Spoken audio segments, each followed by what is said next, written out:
Okay, good evening, everybody. It's nice to see people in 3 dimensions in front of us instead of 2 dimensions on a video screen, so thank you for coming. Today is a council public meeting, and it's Wednesday, September the 7th. To begin the meeting, I need to read a public hearing statement, so it goes as follows. If a person or public body does not make oral submissions at a public meeting or make written submissions to the City of Richmond Hill in respect of a proposed official plan amendment, zoning bylaw amendment, and/or plan of subdivision or condominium, the person or public body is not entitled to appeal the decision of the City Council to the Ontario Land Tribunal and may not be added as a party to the hearing at an appeal before the Ontario Land Tribunal unless, in the opinion of the tribunal, there are reasonable grounds to do so. So with that being said, tonight's meeting, as I mentioned, is a council public meeting. We're here mostly to hear from the public about a number of applications. I think we have 7 on the agenda tonight. So we will go through the agenda one at a time. The general format for this evening is we'll have a presentation by the applicant and a presentation by our staff planner. Then it will be open. We'll open the floor to delegates. We have some registered remotely, and if anybody in the audience would like to speak on any of these items, just come on up to the front when the time is right, and we'll have you speak. You've got 5 minutes to speak. There are 3 lights on the podium: a green, a yellow, and a red. The yellow one goes off when you have 1 minute left, and the red is when your time is up. We have a really full agenda tonight, so I'm going to ask that people stay to their 5-minute time frame. So, okay, with that being said, the first item on the agenda is number 1, adoption of the agenda. Okay, Councillor Shepherd, Councillor Barros, all those in favor? Okay, opposed, that carries unanimously. Okay, number 2, disclosures of pecuniary interest in the general nature thereof. Seeing none. Mr. Clerk, so the first item on the agenda is 3.1 SRPI 22-102, request for comment zoning bylaw amendment application at 599 Sunset Beach Road. And our staff planner on this file is Julie Mullaney. So I'll ask Ms. Mullaney, who I think I see on the screen there, to make her presentation. Go ahead, Ms. Mullaney. Good evening, Mayor West, members of council, and the public. The first item tonight relates to a zoning bylaw amendment application for the lands municipally known as 599 Sunset Beach Road to facilitate the creation of 1 additional building lot for single detached residential purposes on the subject lands. Next slide, please. The subject lands are generally located on the south side of Sunset Beach Road, west of Bayview Park Lane, and east of Park Crescent. The lands have a lot frontage of approximately 32.56 meters and a total site area of 0.3 hectares. The subject lands are presently vacant, with the exception of the remains of an indoor, in-ground swimming pool following the demolition of a formal single detached dwelling. The lands abut existing residential uses to the east and west, Catfish Pond to the south, and Sunset Beach Road to the north. The subject lands are designated neighborhood and natural core in accordance with the city's official plan. Lands designated neighborhood permit low density residential uses, which include single detached dwellings, while the natural core designation serves to recognize and protect natural heritage features. The subject lands are zoned residential second density R2 zone under bylaw 1703 as amended, which permits single detached residential uses. Next slide, please. The applicant is seeking council's approval of its zoning bylaw amendment application to rezone the subject lands from residential second density R2 zone under bylaw 1703 as amended to single detached R6 zone under bylaw 313-96 as amended. No site-specific development standards have been requested in support of the proposed development. The purpose of the rezoning request is to facilitate the creation of one additional building lot fronting onto Sunset Beach Road. The proposed lots are to have frontages of 16.28 meters each and lot areas of approximately 1,507.77 square meters for lot 1, which is on the west side, and 1,536.43 square meters for lot 2, which is on the east side. Next slide, please. The purpose of the report is to provide council and the public with an overview of the applicant's development proposal and has been structured for information purposes only, with a recommendation that all comments be referred back to staff for consideration. Thank you. Okay, thank you very much. And for the applicant is Raja Appalari.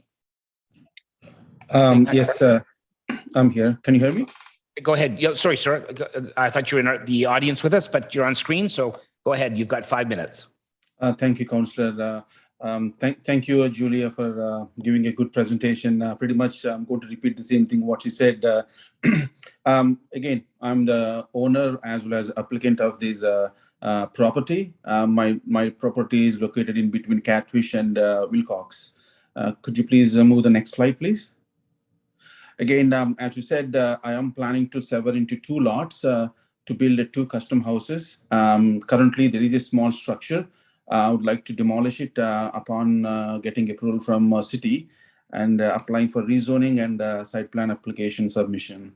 Once you get it, I'm just thinking of getting a new permit to build 2 custom houses. Next slide, please. I think most of you know this used to be a big property, and 2017 there was severed into 2 lots. One you can see on the top one, and then the one is in the red, which belongs to me. And the east of my property, which is on the top of this drawing, it is severed into 2 lots in 2019, I believe, if I'm not mistaken. I'm also planning to do the same thing as well on my property, which is highlighted in red color, divided into 2 lots to build custom houses. Next slide, please. Again, this is the current structure looks like. Used to be a big structure, big house used to be, and the previous owner demolished the house, I believe with city approval, but still there is a small structure exists. There is an underground pool which is already closed. There is a small structure which I'm looking to demolish it once I get the approval. Next slide, please. Again, this is the same drawing that Julia put together. This is the site plan. 2 properties I'm proposing here. Next slide, please. This is the front elevation of these properties. Again, it's a 2 stories, 2-car garage, actually 3-car garage, and a single family residential. Next slide. Again, everything I proposed within the zoning bylaws, except one height is slightly a little bit higher, but R6 zoning, whatever I'm proposing is within the R6. That's everything from my end. Thank you. Okay, thank you, sir. Do we have anybody, we don't have anybody registered to speak other than the owner. Is there anybody else from the audience that would like to speak to this first application? Okay, seeing none, we'll bring this back to Ward 1 Councillor Greg Barros. Thank you, Mr. Mayor. This is a very significant area. There's a lot of environmental concerns. I recall this area as a child. My parents wouldn't let me go across Yonge Street at night because Lake Wilcox was a very difficult place. And it is cleaned up like you wouldn't believe. It is turned into the bridle path of Richmond Hill. And I'm glad to see people making those types of investments. There's still a lot of work on this particular application that staff is going to have to go through with the applicant. But I'm happy to see that someone's finally doing something with this piece of land, which will be a benefit to the greater community. So work to be done, and we'll accept the comments and send them off to staff. That would be my motion. Thank you. Okay, thank you very much. We have seconder, Councillor, Regional Local Councillor Prelli. Thank you, Mr. Mayor. I'm happy to second the motion and reiterate the comments made by the local councillor. Thank you.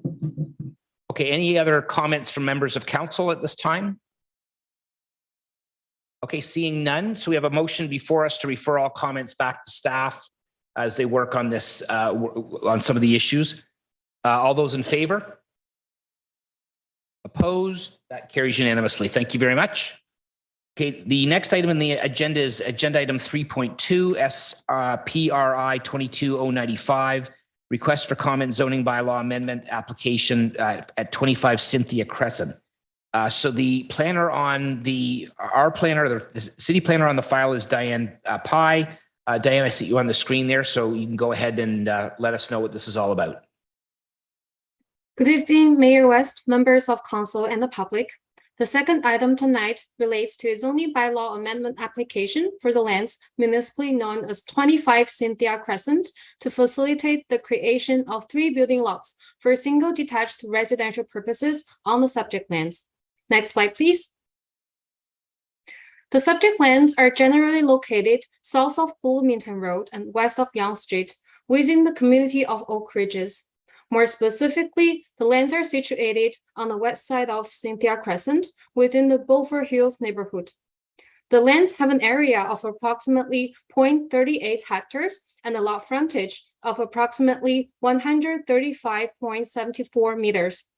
The lands are surrounded by existing single detached residential lots, are substantially treed, and presently support a single detached dwelling, which is to be demolished as part of the proposed development.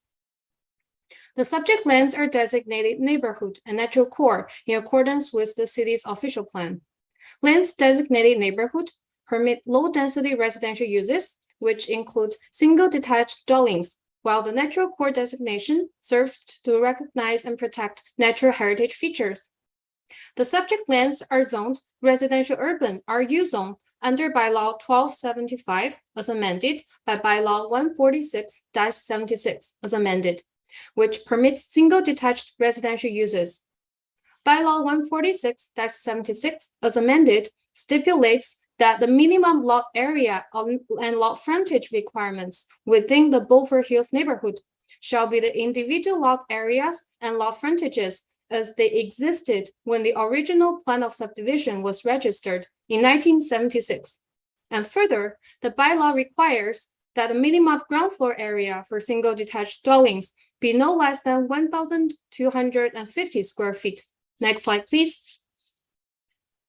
The applicant is seeking council's approval of its zoning bylaw amendment application to exempt its land holdings from the provisions of Section 1C of bylaw 146-76 as amended to permit the future creation of 2 additional building lots. No site-specific development standards have been requested in support of the proposed development. The purpose of the report is to provide council and the public with an overview of the applicant's development proposal and has been structured for information purposes only, with a recommendation that all comments be referred back to staff for consideration. Thank you. Okay, thank you very much. We have for the applicant, Joanna Fast from Evans Planning. Welcome, Ms. Fast. Hi, good evening, everyone. Nice to see you. My name is Joanna Fast. I'm a planner with Evans Planning, and I'm here on behalf of the owners of the property. Can I go to the next slide, please? The subject property is within the Beaufort Hills neighborhood on the west side of Cynthia Crescent. The property is just under 1 acre in size. As you can see, the subdivision is made up of a variety of lot sizes, generally with the smaller lots being located on the westerly side of Cynthia Crescent, the westerly half, and the larger lots more generally being located on the east half of this crescent, with the exception of number 18 Cynthia, which is just northeast of the subject property, which was severed in 2015. You can see that the subject property also has a number of trees located on it. These are Scots pine. And these trees have been assessed by our project arborist, and they do not meet the criteria to be considered a significant woodland under the Oak Ridges Marine Conservation Plan. Our building concept proposes conceptual envelopes. And so there is some flexibility to adjust those envelopes. We note that our concept currently shows 52 trees to be removed. 12 of which are in poor condition already. And as I mentioned, these footprints are conceptual, and the actual building designs will be finalized or more set in stone at the site plan approval stage. Next slide, please. This is our conceptual site plan. We are proposing a total of 3 lots, and our application is to rezone the property to an RU zone, the parent zoning bylaw, to allow for the future severance of the property. Next slide, please. These are the zone standards for the RU zone. As you can see, the proposed lots will meet all of the standards of the RU zone, of the parent RU zone. And so the application before you this evening is similar to other applications that have been made in this neighborhood. Next slide, please. This shows conceptual elevations for the house designs that we're proposing.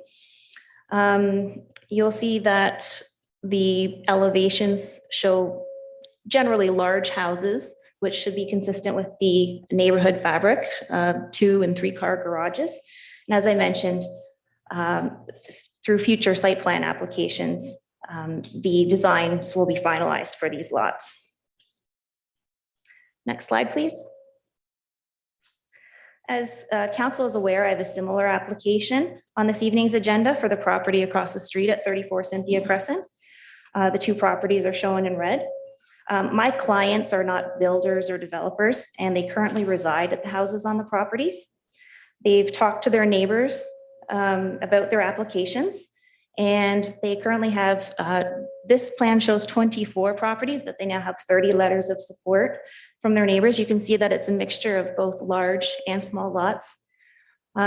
It's conceivable that other large lots on the street will want to do the same thing as what we're proposing, but we're not the first application in this neighborhood to ask for this type of development, or even on this street, as I mentioned with 18 Cynthia Crescent.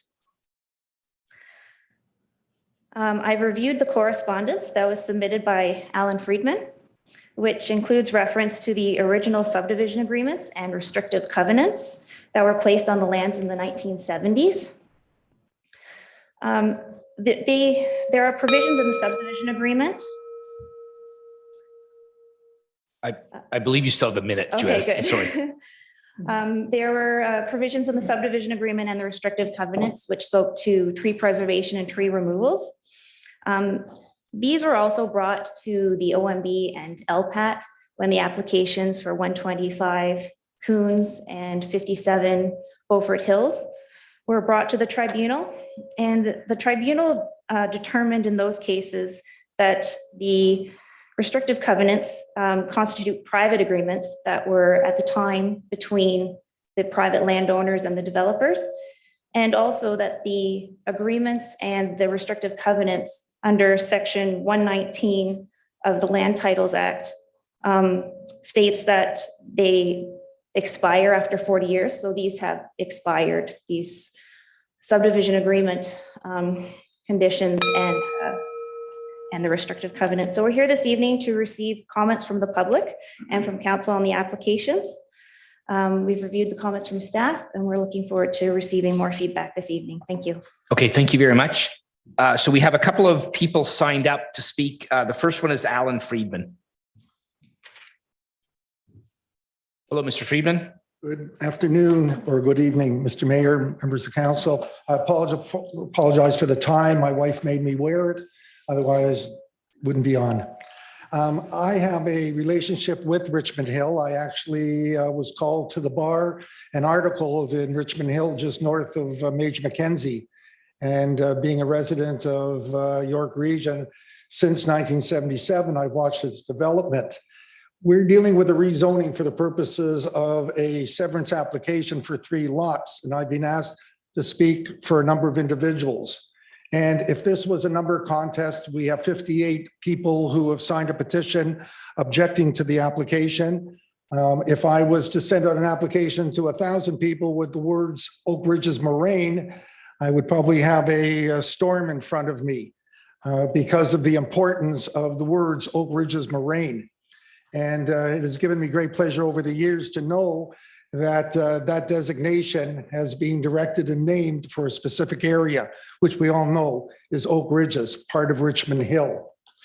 The lots were created back in the 70s, as my friend said, and they were developed in that time. And actually one of the developers for the Burnwood portion of that subdivision is here tonight. The major objection that we have is that it would lead to the reduction of trees and vegetation, which is located on the lots.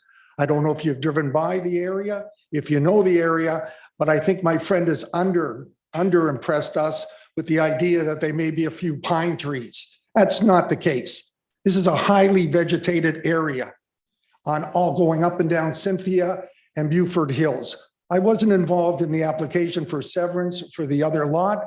If I was, I probably would have been arguing very strenuously with respect to the issues of the subdivision agreement and restrictions. My friend's correct to a point. I still argue that it affects all assignees, all persons who acquire property. Whether it expired after 40 years, so be it, but it's still registered on title. When reviewing the matter, I could not help but be reminded of the name of the area, as I indicated, the name Oak Ridges, and then to be reminded that it's within Oak Ridges Moraine. That gives it some sense of importance, to the point where if you review the City of Richmond Hills website, there is a statement, what is special about the Oak Ridges Moraine? And it states the things that make Oak Ridges Moraine special, including its water, its wildlife, and its contributions to surrounding populations and natural areas, also make it worth protecting. While we are dealing with one lot, as my friend has said, there's been a prior severance. Well, I think it should stop now. It should stop at this council, with this council making a decision that those lots were acquired for a purpose. They were that size. The lots on Cynthia are the same. What you don't want to do is re-establish a new subdivision from one that already existed. It's a precedent. It's a bad precedent. The lot sizes were created for that purpose. So in summary, we would ask that the application be denied on the following basis. One, the original design of the subdivision and its present status and state. Two, the impact of the landscaping of the property, the vegetation, and even the wildlife that exists within that particular property and the lots adjoining it. The comments of the Planning and Infrastructure Department, and there was a memo from Stephen Bell to Diana Pye, and in it, it said that furthermore, the urban design staff are also recommending that the existing lot be subdivided for the purpose of providing only one additional lot and new dwelling versus the two as proposed by the zoning bylaw. Is that 1 minute? You have 1 minute. Oh, okay. So we take the position that the comments of the Planning and Infrastructure Department should be in place, should be considered, but we're not dealing with that. Right now, there is an application for 3 lots, not 2. If we have to deal with 2, we'll make our comments then. And the fourth, the precedent that is created by the approval of the application. My position and those of my clients are that when this property was bought, it was forested.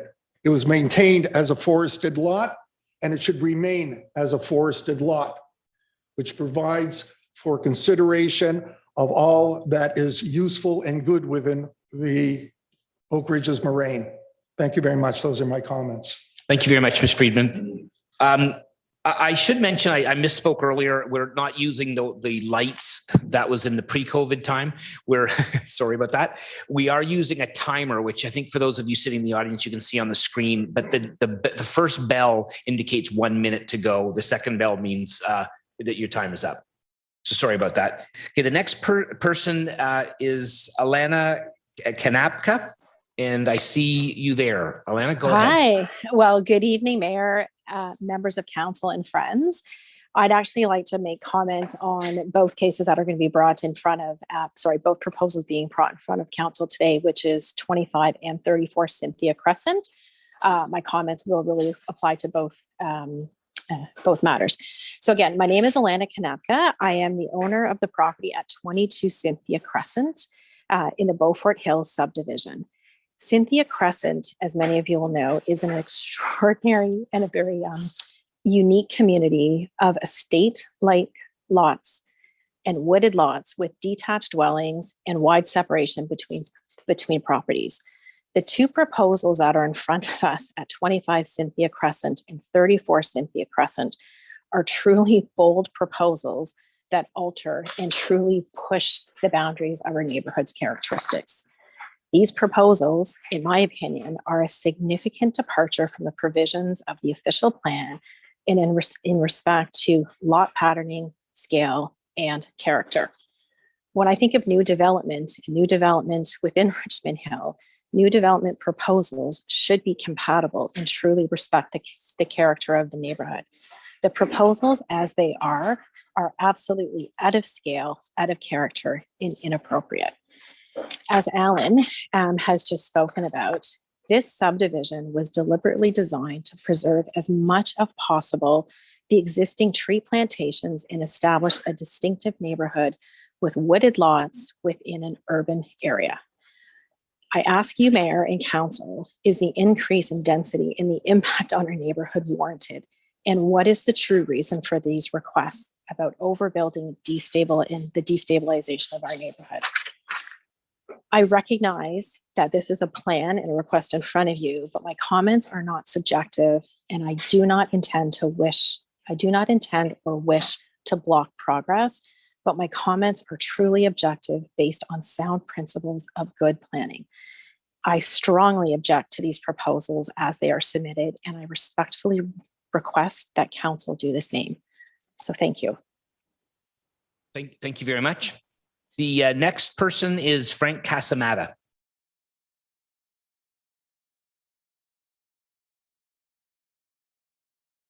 Welcome, Mr. Casamata.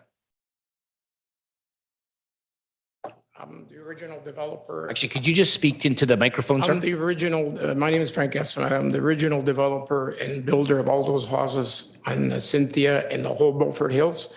I was 25 years old at the time when we started building them. And we're not going to do, by letting any severance, we're not going to do dignity to our founding founder, councilors, and mayor in 79. What happened there was this. The whole subdivision was based on septic tanks, okay? Mayor Duffy and the councilor, to save the trees, preserve the moraine, they pushed for the sewers. And they really got the job done. And we had to wait to build, which I agreed. The sewers came in the sanitary. Because if we did those septic tanks, we would have destroyed the whole neighborhood. It would have been a desert. So to give dignity to those councilor and the mayor for what they did, we're just going to throw it because some guy got to just divide 3 lots. And then the sewer capacity, you know, I've talked to people. Some of these guys are giving ideas to some of these neighbors. Okay, and they said that to me because I went around saying, oh, you guys could do the same. So now what? What's good for the goose is good for the gander. 4 guys on my street, all they have to do is get together and make 6. What are we doing here? That's a moraine. I see weasels, little minks, foxes. I got bunnies in the back. My grandchildren, they love it. No, we're going to evacuate everything. They're going to run on Yonge Street and all get crushed, all these little animals. What are we doing here with this moraine? It's a unique subdivision. And that's what I did there. I could have divided 500 lots. We didn't. And if you notice, there's ditches there. Why we did ditches instead of a storm sewer? To make it look estate residential. Why don't we go to Bridle Path and try to chop those down? Like, come on, there's got to be dignity. There's other places to divide lots, okay? And it's a great place. But when we start doing this, it's going to happen more. And if you give it to them, you might have to give it to me. I'm going to get 7, 8 guys, and we're going to make 20 lots. So before you give them any severance, just remember, I have to get it too. I'm on the street. So let's stop this. No subdividing anymore in the whole Beaufort Hills. It's got to stop, okay? Because we're destroying everything. And for the founding fathers, let's call them founding fathers, okay? You're going to give them dignity when they did all that work, paying money, taxpayers and everything to bring in the sewers, and then what? You guys just throw it out because it's 40 years expired that the planner said? What does she care? And the Scotch pines are rare. I love them, okay? But once you, then there's another fact. Once you tear down those trees, those houses there, those 6 houses, if you notice, there's no trees left. They have to do grading, everything. They're right behind Yonge Street. You know the impact of the traffic noise that I'm going to hear? And those windows on those houses aren't designed. They're old houses. So unless they pay for every house to change windows and everything, we're going to hear the noise. I already hear some noise. But now, when they open up that entrance from the park over with all that traffic, we're finished. You're going to see the complaints. You guys want trouble? Well, you're going to get it. That's all I got to say. Thank you very much, Mr. Casamata. The next person is Severia Casamata.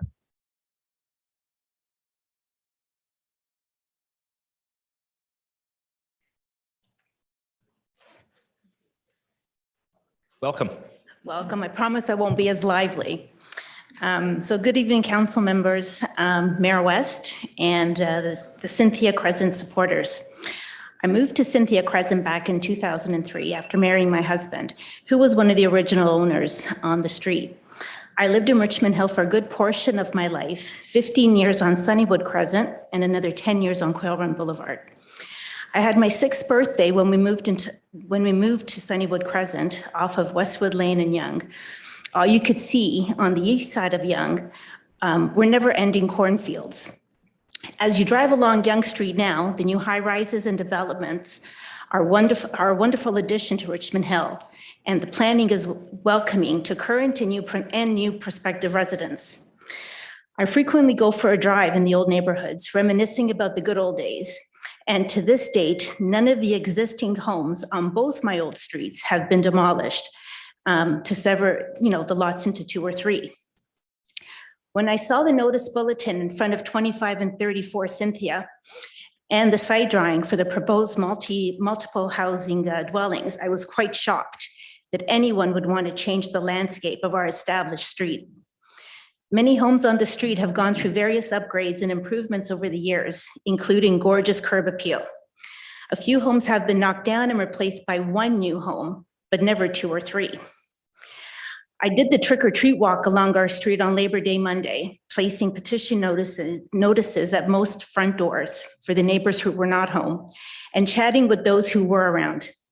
Everyone I spoke to was not in favor of splitting the lots and removing all the trees and leaving all the wildlife habitants to find elsewhere to live and or possibly be hurt or killed in the process.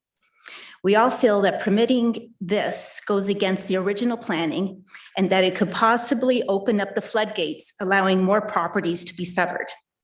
Folks are just trying to make a quick buck, destroying our street and then moving on and finding another location to do the same thing. Pretty sure they are not committed to remaining a long-term resident of Cynthia Crescent. Thanks for your time. Thank you very much. So is there anybody else in the audience that would like to speak? Come on up, sir. If there's anybody else after this gentleman, we're certainly welcome for you to come up after him. If you could just state your name and address, sir. Stephen Gooderham, number 5 Cynthia Crescent. The proposed rezoning here does not fit in with the streetscape or neighborhood characteristic. Now, I've heard many people bring up the application of 18 Cynthia Crescent. That was defeated twice, and then the second OMB meeting it got approved. Now, the reason why that one got approved, if you pull the application, they come up with this bizarre story that if you can't see the houses, it's okay. It doesn't change the streetscape because there's a berm in front of it. So these ones here are cutting right into the middle of the big lots. So I don't know what the excuse is here, but they're in plain sight. End of story. Thank you, sir. Anybody else? Come on up, sir. Just state your name and address. It's Gabby Moussaid, number 10 Cynthia. I've been living there since 1986. I moved there from Bassett and Finch. If I knew back then I was gonna have a subdivision on my street, I would have stayed at Bassett and Finch, and my house would have been worth probably $4 million by now, and it's a shack. So therefore, we all live here because we like the neighborhood. All right. To my surprise, the same people who wanted to divide the lots are the same people who fought number 18 not to divide the lot. So what's going on here? Just because we're making the money, we're okay with it? I've been there since 1986. I came to the town a few years back, and I said, I'd like to build a new home. What's going on Cynthia? You know what they said? They said there will never be subsidy. There will never be, because those lots are different, the trees, the water, and all this. So therefore, I think what they're doing is wrong, and we like our street. We like to keep it that way. Thank you. Thank you, sir. Come on up, sir.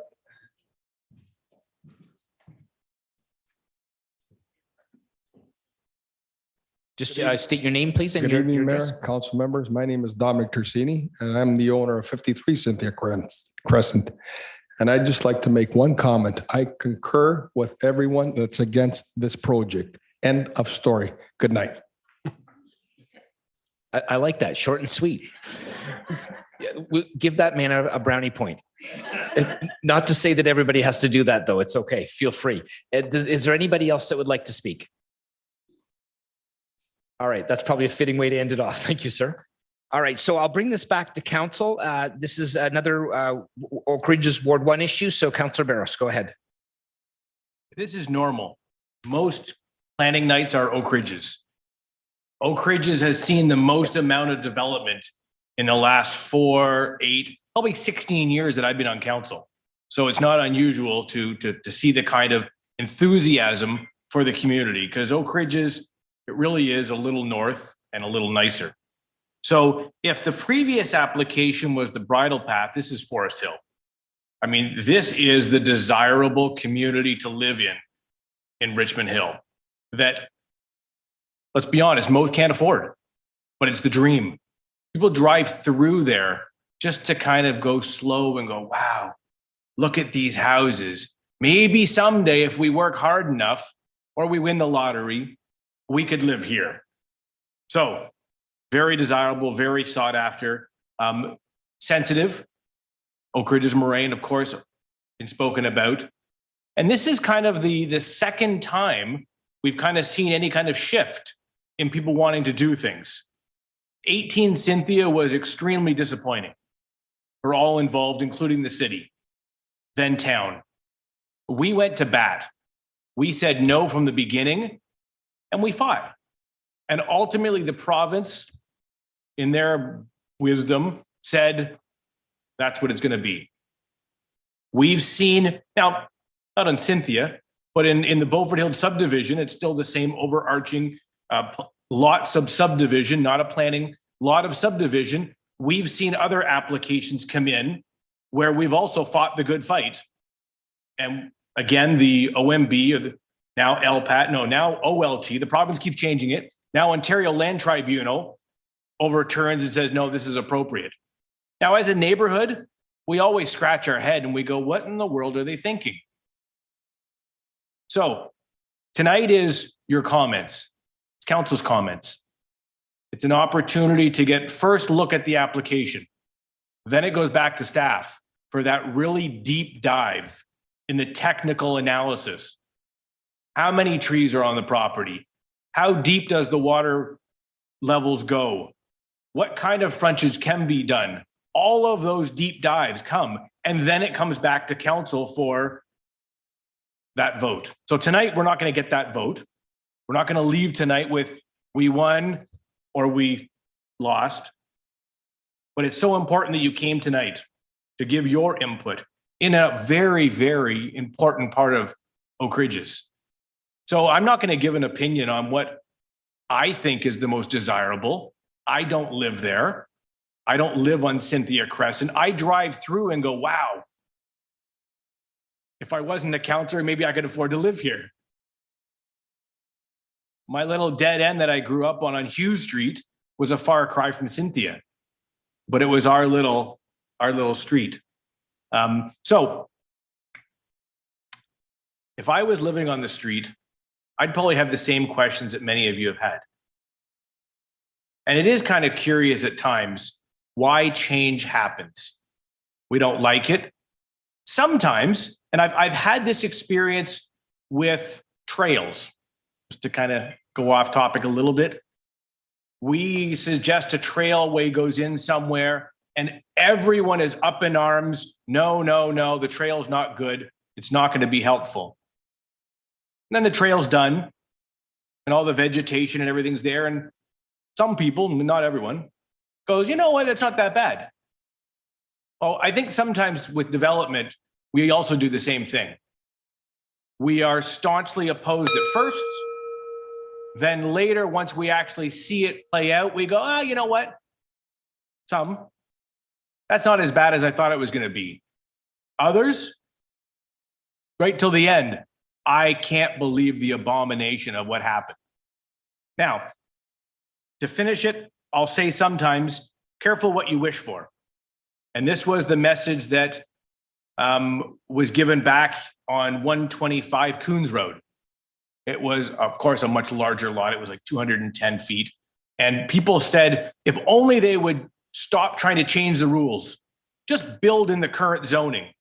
Well, you've all seen in the papers that monster house in South Richmond Hill. That's what that owner did.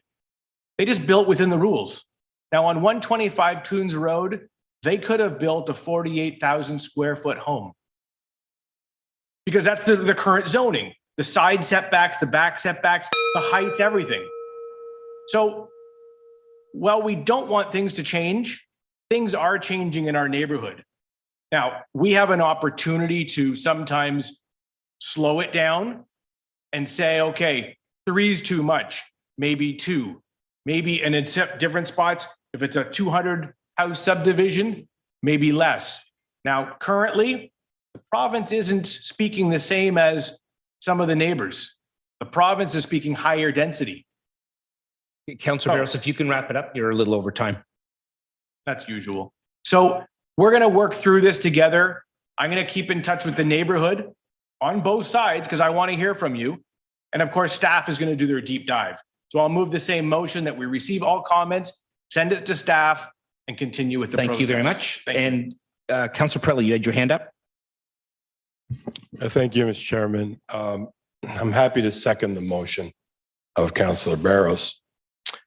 I'm going to speak a little bit differently than my colleague to my right. I always struggle with the question of the rights of the landowner versus the rights of the community or the neighbors. And it's a tough decision. When you have, today I had a call from a resident who his neighbor repositioned his air conditioner to a different location, and now it's causing a lot of noise and it's causing him aggravation and so on and so forth. And so, at some point you have to balance the rights of the current owner with the rights of the neighbors and the neighborhood. If this was one of those cases where these owners had been there originally from 1979, as Frank was saying, it's one thing. But to come into a neighborhood, to purchase a property, knowing the unique character of that subdivision, lots of subdivision or lots of record, whatever they're called, Mr. Friedman spoke about the character of that community. This expiration of 40 years, to me, it really makes my stomach turn a little bit, because this is a magnificent, magnificent neighborhood. Because if they keep the lots exactly as they... Point of order, Councillor Barros. I hate to correct you, Mr. Pirelli, but the current residents on both properties are long-standing owners. They didn't just move in last week. Oh, perfect. Just so you know, I wouldn't want thank wrong information to be Thank presented. you. Thank you so much. Well, even more important than they should know and recognize and respect the lots of subdivision that they purchased, knowing that this was an area where the lots needed to stay the same size. My brother-in-law is a realtor. I don't know if he's watching tonight. He called me a couple of weeks ago and told me that 33 Cynthia was for sale, and he thought that I should move to 33 Cynthia. Magnificent property. And I said to myself, well, and it's a true story. I said to myself, I have difficulty. I'd love to buy that lot. They're asking, I think, I don't know, $3.8 million. I'd like to maybe fix up the house. I'd love to live there, spend my retirement there. But next door, they're going to build 3 houses. Those trees are gone. It ruins the entire character of the neighborhood. Then the guy across the street from me is going to divide those lots as well. And so am I really purchasing something that is in tune with the character of the community, or am I moving into an area that's on its way down? And to me, I'm sorry, even though the owners have a right to ask for something like this, to me, it's just wrong. Look, I know they have the right, it's their land, you want to make 3 lots, I understand. Are they big? Are they just as big as some of the lots in the other areas? I understand all of that. it still doesn't make it right. And as Councillor Barros was alluding to, the OLT, the name might change 3 more times before this application gets there. It's like they're on the run. You know, they're trying to escape the law. They keep changing their names to hide their true identity. But the bottom line is that they may win at the OLT. But you know what? In good conscience, I just can't support it. If this decision was being made tonight, I would have to say, I'm sorry. This ruins the character of the neighborhood.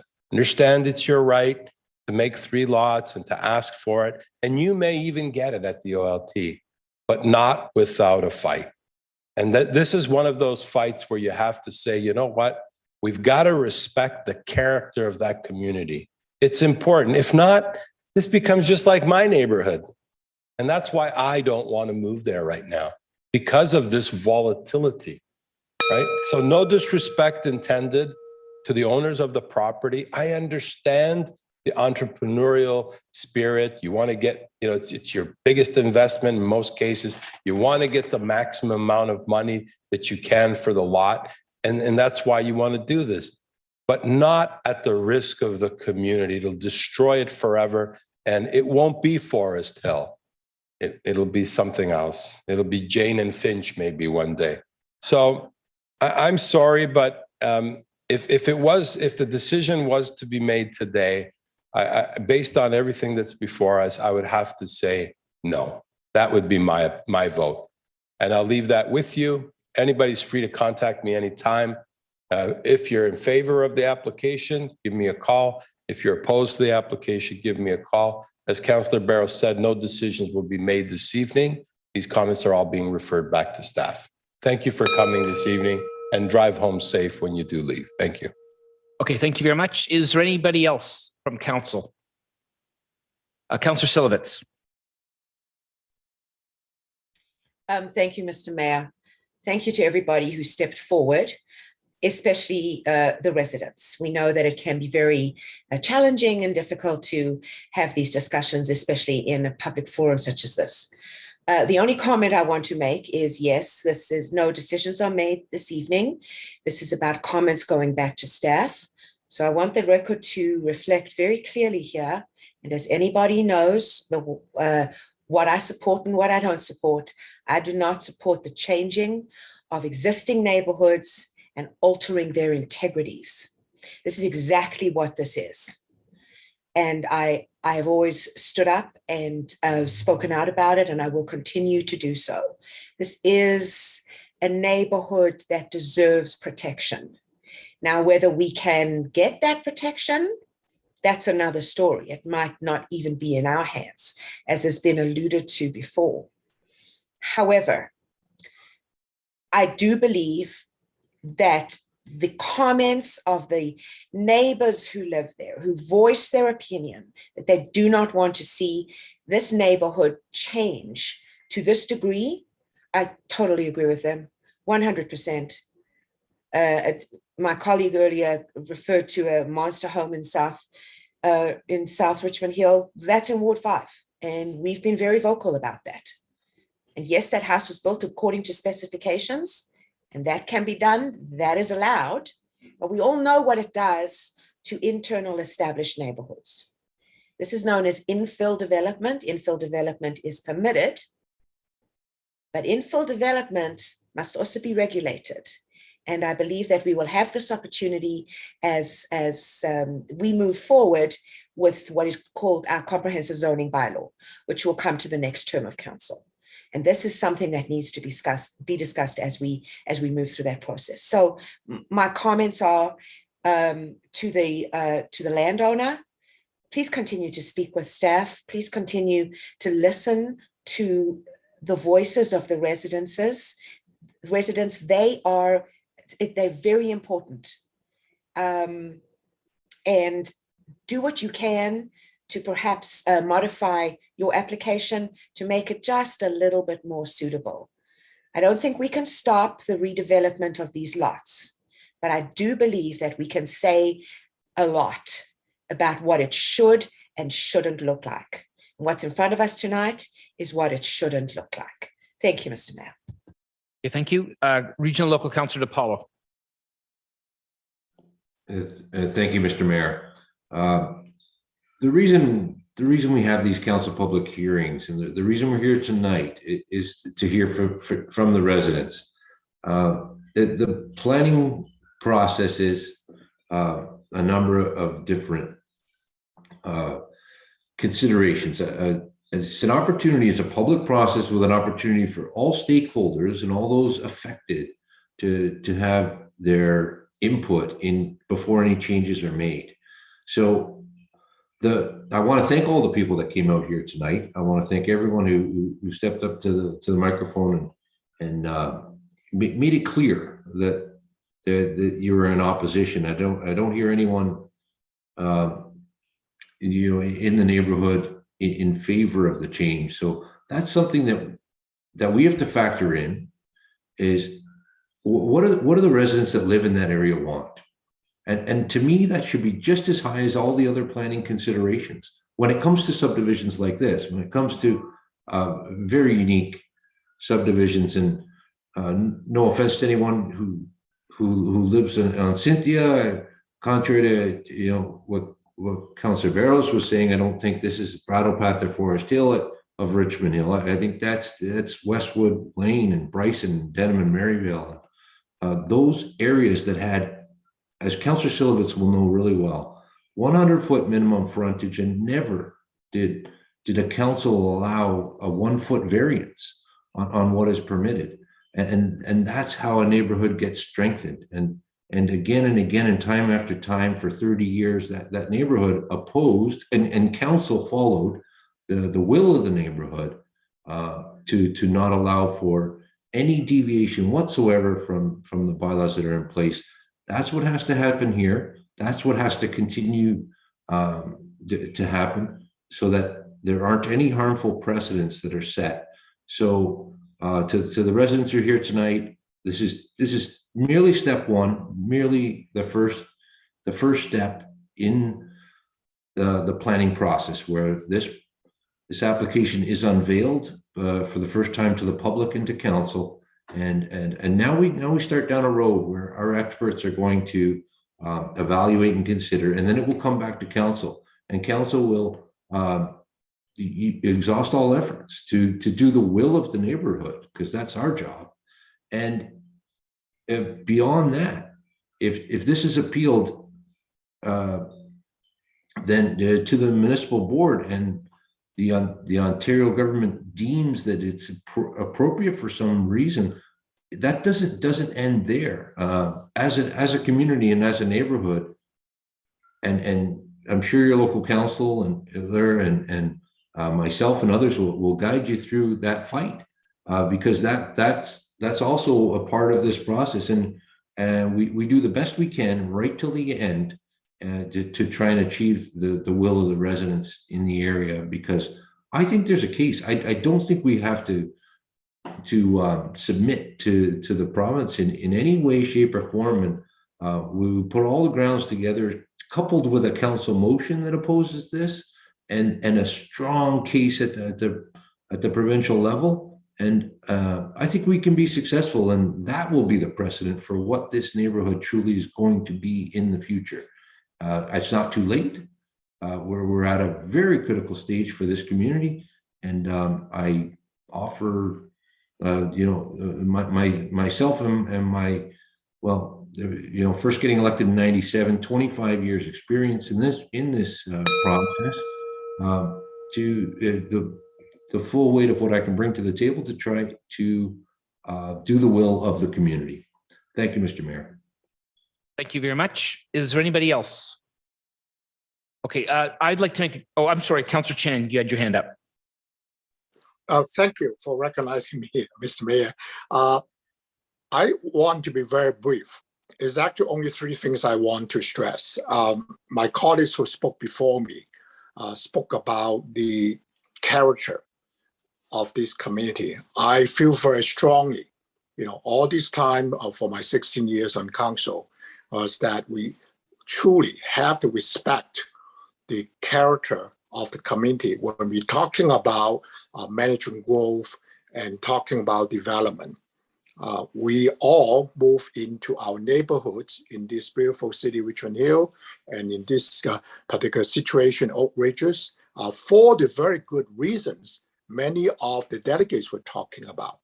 And so point number one, respect for character of the community. Point number two is that thank you so much for everyone who have been speaking, and including the comment by the mayor, the short and sweet. And I think that I, for one, I'm sure my colleagues heard loud and clear what the delegates and the neighborhood did not like. And I have the opportunity since the beginning of this year to take more time to travel to that part of Oak Ridges. And I have to say, it is a wonderful neighborhood. All those wild lots and lots of mature trees, and those need to be preserved and cherished to the extent possible. And point number three, I believe I heard a comment about it need a little bit of change for this applicant. I will venture to say, applicant, please also, like us on council, hear your neighbors loud and clear. And I think the word I heard back about the original builder for the Beaufort Hill Road area, getting back to the roots, think about why you come to live there and move there in the first place. Maybe make more than a little bit of changes. And those are my comments. And I would just add, yes, someone said before, if council were to make a decision tonight, my vote is no. Thank you. Okay, thank you very much. Okay, so seeing no other comments, I'll just make a couple myself. A lot has been said, and I will try to be relatively brief. I have just maybe a slight different angle to bring to the table. This area of Richmond Hill is unique. I mean, there are a few other areas in Richmond Hill that have large lots and estates and so on, and that's fine. We are trying very hard in Richmond Hill to make sure that we have a variety of housing, everything from the one end of the spectrum to the other end of the spectrum. And I think that the danger that we have in this neighborhood and with others, frankly, as well, when we're dealing with infill like this, is that we start to take away the uniqueness and everything starts to look the same. And that really concerns me. The Beaufort Hills area is really lovely. I mean, the trees are magnificent. I mean, Scots pine or whatever species they end up being, they're still beautiful and they're healthy and they're lovely stands of trees. So there's the tree subdivision. It's really interesting listening to Mr. Casamata. That actually makes perfect sense as to why those trees were preserved in the first place. Very, very good point. But the uniqueness of this area, I don't think should be underestimated. And if we start allowing, especially multiple subdivisions of lots here, we're going to lose that. And everything's going to, all the different colors of the rainbow are going to be fading to gray. So I'm not in favor of subdividing the 3 lots for sure. And I'm glad to see that our staff has expressed that opinion, even as a preliminary opinion as well. I'm very pleased to see that. I also am not crazy, to be frank, about even allowing it to be subdivided once. I do realize the reality of this in that area is that we have seen that happen a couple of times. Again, I want to reiterate, I don't think that's ideal. But if that was to happen, I think one of the serious restrictions that we need to put on that is how many trees will end up being taken down. Because again, if we start ripping down all the trees, we lose that uniqueness.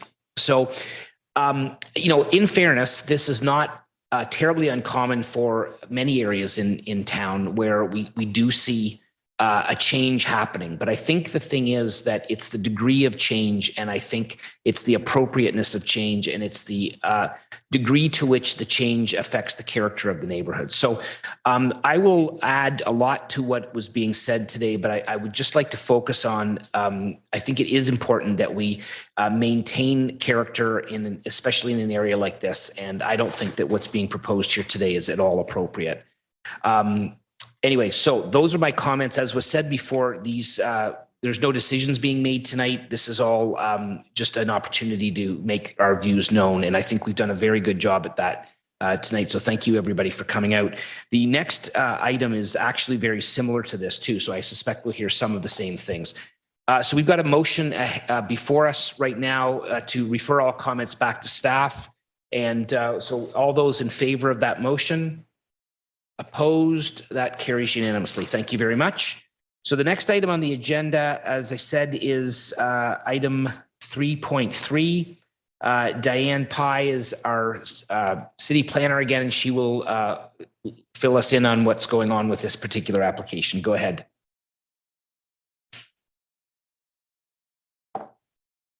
Good evening again, Mayor West, members of council and the public. The third item tonight relates to a zoning bylaw amendment application for the lands municipally known as 34 Cynthia Crescent to facilitate the creation of 3 building lots for single detached residential purposes on the subject lands. Next slide, please. The subject lands are generally located south of Bloomington Road and west of Yonge Street within the community of Oak Ridges. More specifically, the lands are situated on the south side of the southern portion of Cynthia Crescent within the Beaufort Hills neighborhood. The lands have an area of approximately 0.37 hectares and a lot frontage of approximately 66.51 meters. The lands are surrounded by existing single detached residential lots, are substantially treed, and presently support a single detached dwelling, which is to be demolished as part of the proposed development. The subject lands are designated neighborhood and natural core in accordance with the city's official plan. Lands designated neighborhood permit low-density residential uses, which include single detached dwellings, while the natural core designation serves to recognize and protect natural heritage features. The subject lands are zoned residential urban RU zone under bylaw 1275 as amended by bylaw 146-76 as amended, which permits single detached residential uses. Bylaw 146-76 as amended stipulates that the minimum lot area and lot frontage requirements within the Beaufort Hills neighborhood shall be the individual lot areas and lot frontages as they existed when the original plan of subdivision was registered in 1976. And further, the bylaw requires that the minimum ground floor area for single detached dwellings be no less than 1,250 square feet. Next slide, please. The applicant is seeking council's approval of its zoning bylaw amendment application to exempt its land holdings from the provision of section 1C of bylaw 146-76 as amended, in addition to reducing the minimum lot frontage requirement of bylaw 1275 as amended from 22.86 meters to 21.34 meters in order to permit the future creation of 2 additional building lots. The purpose of the report is to provide council and the public with an overview of the applicant's development proposal and has been structured for information purposes only, with a recommendation that all comments be referred back to staff for consideration. Thank you. Thank you very much. And for the applicant is, thank you, Joanna Fast. Good evening again. My clients, Tom and Joan Armour, they've lived at this property for 24 years. My clients across the street, they've lived there for 34 years. If we can move on to the next slide, which is an air photo. You'll see that the subject property is located at the south limit of Cynthia Crescent. It's directly beside one of the smaller lots on the subdivision or along the street. And so the lots that we're proposing are going to be generally consistent with the lots to the east of the subject land. If we can move on to the next slide, please. This is our conceptual development plan. We're proposing 3 lots, again, to rezone to the parent RU zone, to bring it into the parent RU zone. The original lots in this subdivision did actually have septic tanks. My clients have told me that their properties did have them. And then in the 1980s, services were brought to this area. And so now the services exist to the subject properties. But at one time they did have septic tanks. Also, there are ditches along Cynthia Crescent. And that's how stormwater was conveyed at that time. My clients have noted that there are a number of trees tagged along their street, And there are potential plans to urbanize this street with sidewalks and proper stormwater management. And so there's the potential for those trees to be impacted by that development. Now, we don't know if that will actually happen or not, but they have noted that a number of trees in the neighborhood could also be potentially impacted by that, that change to the neighborhood.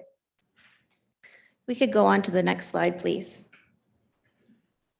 Again, this is a zone standards chart. We're proposing to go to the RU zone, and we need a slight reduction to the frontage permission. It's 0.69 of a meter less than the RU zone standard. If we could go on to the next slide. Again, these are conceptual elevations. They're not actually what could be built or will be built, but showing what could be built on the property. My clients, when they sell their properties, whoever buys them, these new lots, will go through the site plan approval process. We could go on to the next slide. Again, this last slide shows the properties that indicated they were in support of the applications. My clients, when they were canvassing the neighborhood, some of the residents of the area were concerned that some of these properties along Cynthia Crescent, especially the through lots that go to Yonge Street, that they could be amalgamated and potentially a high-rise development like the one at the corner of Yonge and Coons could be developed. And so the preference was that, lot sizes of 75 feet would be more preferable, and that they would be consistent with what's already there. And those people indicated that they were in support of that. So we're here tonight to receive comments from council and the public, and I'd be happy to answer any questions if you have any. Okay, thank you very much. Mr. Friedman, you're next. Thank you very much, Mr. Mayor. If I wasn't doing this pro bono, I'd probably take my full 5 minutes, but I don't think I'd have to. Councillor Pirelli made a very interesting comment about when somebody acquires a piece of property, and Mr. Barrows indicated that these people have been long-standing residents of this area. However, they did not buy from the subdivider. They knew what they were buying. They bought from individuals, one in 1988, the other in 1990, actually 1998. So you knew what you were getting into. You knew what you were buying, maybe with the hope and dream that we could subdivide and make a few $1 million on a lot. What they bought was a forested lot, as I indicated. It's been maintained as such. They've enjoyed the benefits of it, and it should remain as such. Not to say now's the time to change. Maybe they'll take one of the lots that they are going to subdivide and move in, but by its very nature, things are being changed. I would again, and the reason I'm speaking is to preserve my rights for any future matters dealing with the zoning. I would again remind you that the Planning and Infrastructure Department has indicated it would not support a severance into 3 lots, but we'll wait. As Mr. Burrows said, all the councillors have said, we'll wait for that work that's going to be undertaken by Richmond Hill, which will lead us to wherever it leads us. Thank you. Thank you, sir. Alana Kanapka. Oh, hello. Alana Kanapka again. Again, I am the owner at 22 Cynthia Crescent. In order of keeping my comments brief, and I do have a lot to say, what I shared in my first kind of recollection of my position with 25 Cynthia is the same sentiments that I will share with 34 Cynthia Crescent. And if I can just add 3 or 4 points that I would really like to highlight. I agree with much of council and mayor, your comments that this is an extraordinary neighborhood. I bought in this neighborhood in 2008, and I bought into a neighborhood from Toronto in which I wanted to raise my kids because of what it afforded. And I believed in council and the Council of Richmond Hill that I would be protected by the bylaws in which we had in place at the time and continue to have in place now. The second thing that I want to say is, as I think through not only being an owner and of what the Evans planner did raise, I am the property that backs onto Yonge Street. And I do not like people pontificating that I will sell for development, because that is not why I or many of my peers and neighbors have bought in this community. And lastly, we're not against change. What we are really fighting for is maintaining the standards and the bylaws that we have in place that have protected us, and we want to continue to protect us as homeowners. That is why we have bought in Beaufort Hills, and that is why we are here, and that is why we're in Richmond Hill. And I do hope that council will continue to help us protect those bylaws and what we have in place that really do help us as homeowners make decisions in the biggest purchases that we make and where we choose to raise our family, pay our taxes, and pay our taxes. So thank you. Okay, thank you very much. Mr. Casamata.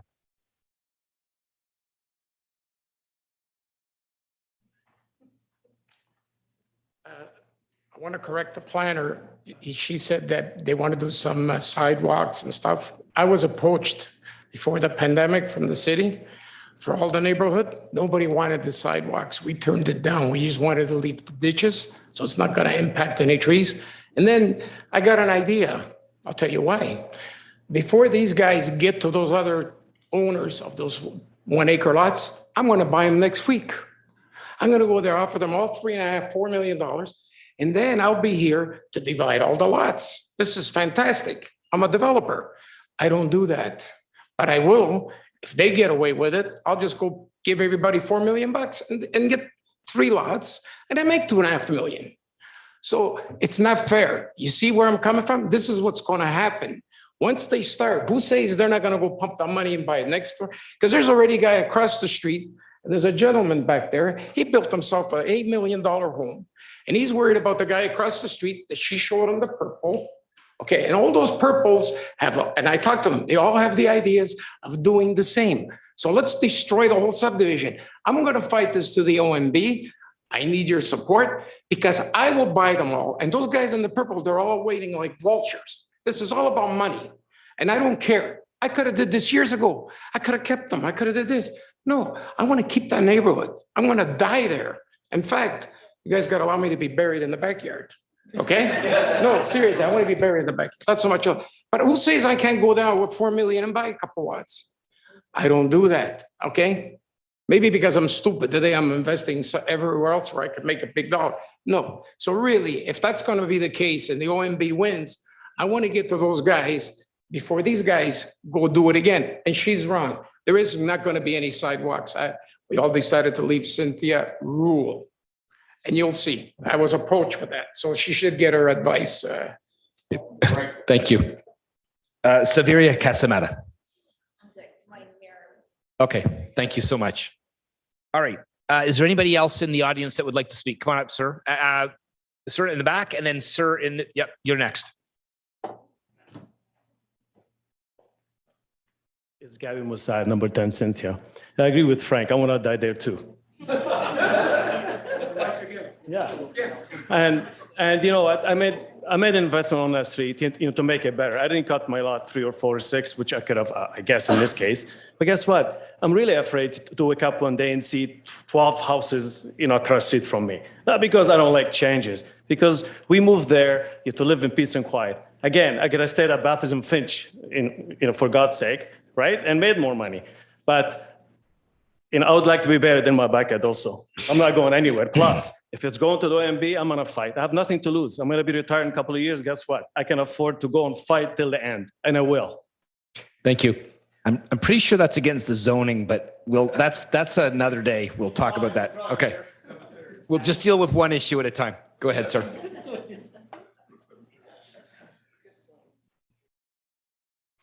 Stephen Gooderham, 5 Cynthia Crescent. I've heard a lot of people mention 18 Cynthia Crescent. And a lot of these people that are subdividing their lot have been there for many, many years.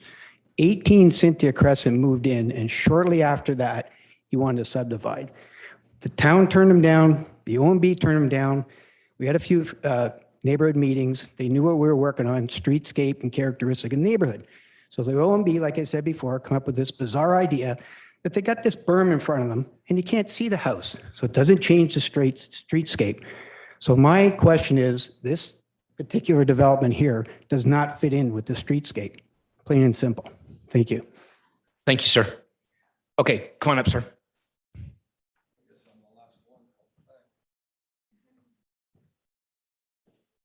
Good evening, Mayor and council members. My name is Dominic Tersini again. I'm from 53 Cynthia Crescent. On a note, I'd just like to mention that I am one of the original owners also from back in 1978. And the changes I've seen in that community, not just this particular proposal, but in general, what council is planning in the future, I hope you really reconsider.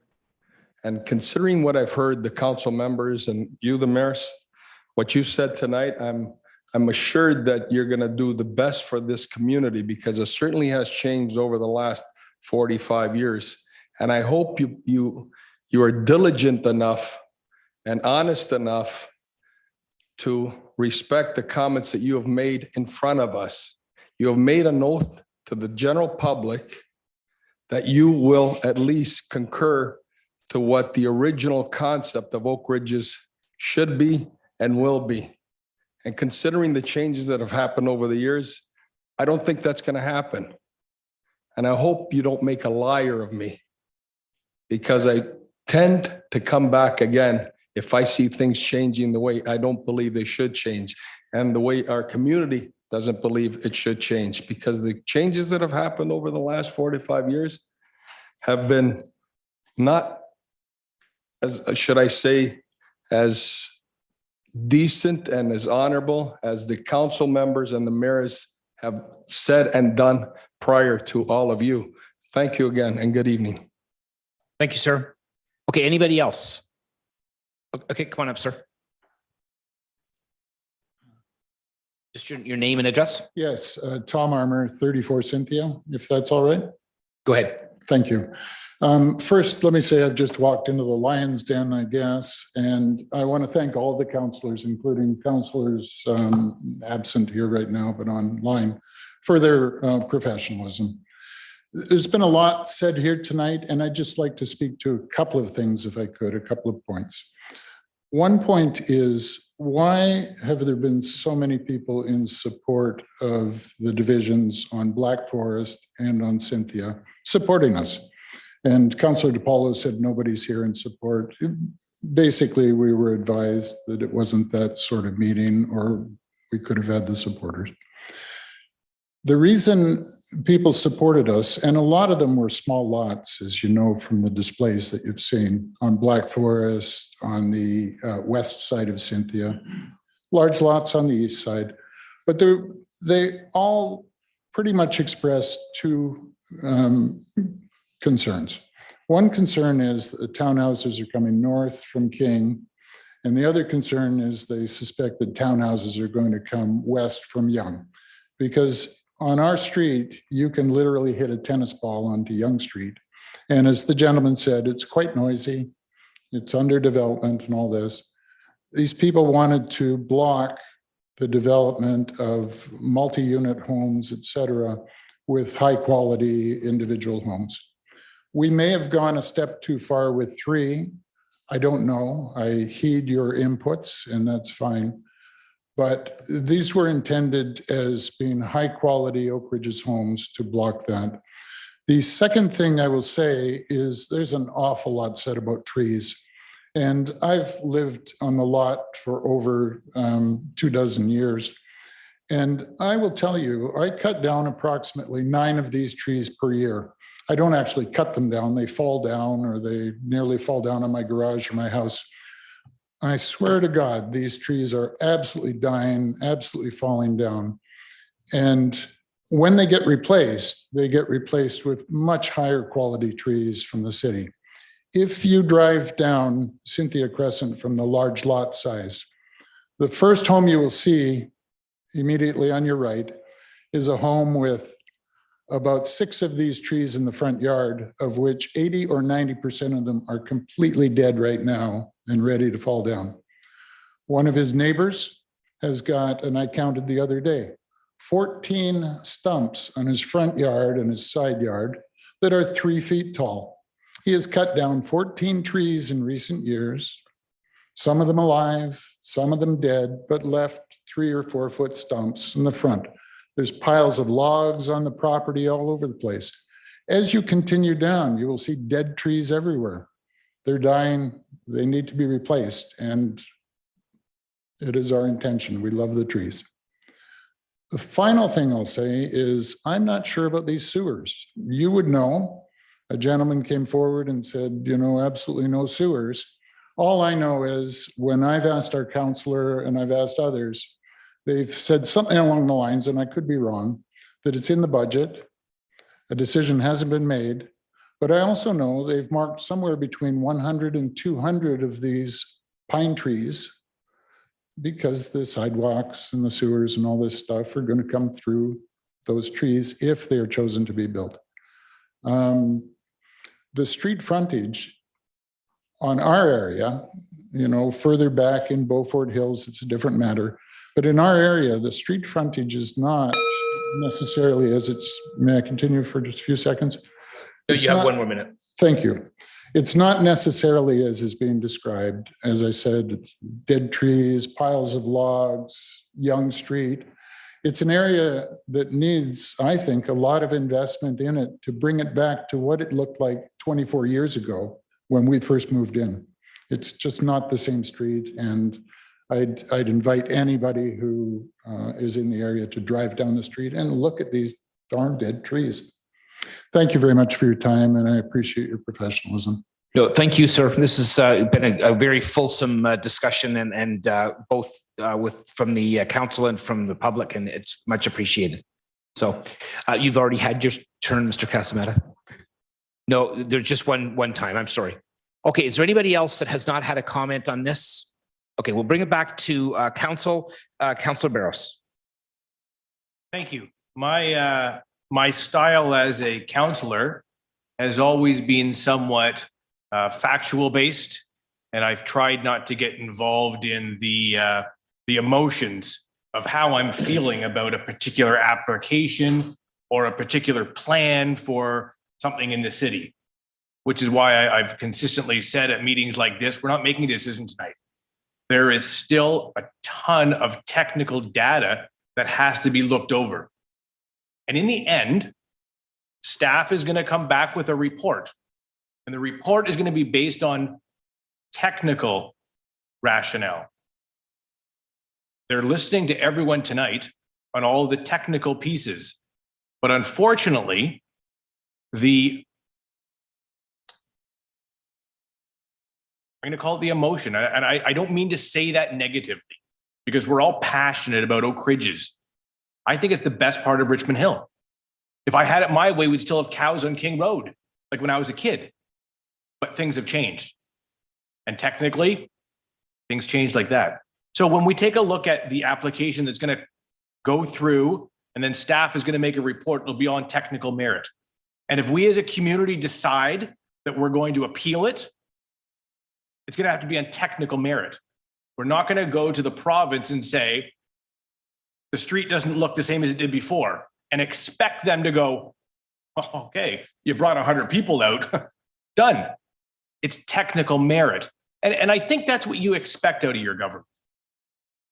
You don't just expect, well, because we brought more people out, this is how we do things.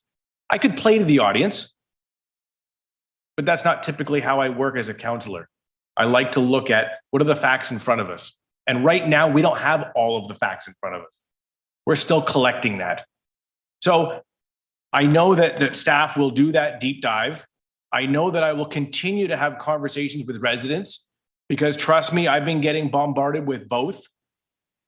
The yes, let's do it. The no, nothing. The some, like, okay, I could do something, but not all three. So I'm getting all kinds of messages from the neighborhood. And that's normal. That's what I've experienced in the last 16 years. And I've always told everyone, we got to look at the technical merit and then go forward based on that. I think for the most part, people in this neighborhood are all professionals. You know what I'm talking about. That's how you would run your professional life. That's how you run your businesses in the past, not just on a whim, but on data. Bring me reports. Before I'm going to make that decision, I need to know I'm in the right path. So the reports will come forward. I'm always open to conversations, whether they're difficult conversations or just a friendly, hey, how you doing? You know, I got some ideas for Oak Ridges. I'm good for either one of them. So I'll move the motion that all comments are accepted, sent to staff, and we wait for that report to come back. Thank you. Thank you. Regional Local Councillor Prelli.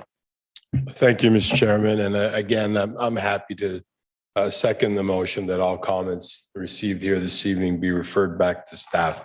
Thank you for the owner for speaking up. It takes a lot of courage to come here and stand up and say what you said. And again, I listened to your comments, and they're all very valid.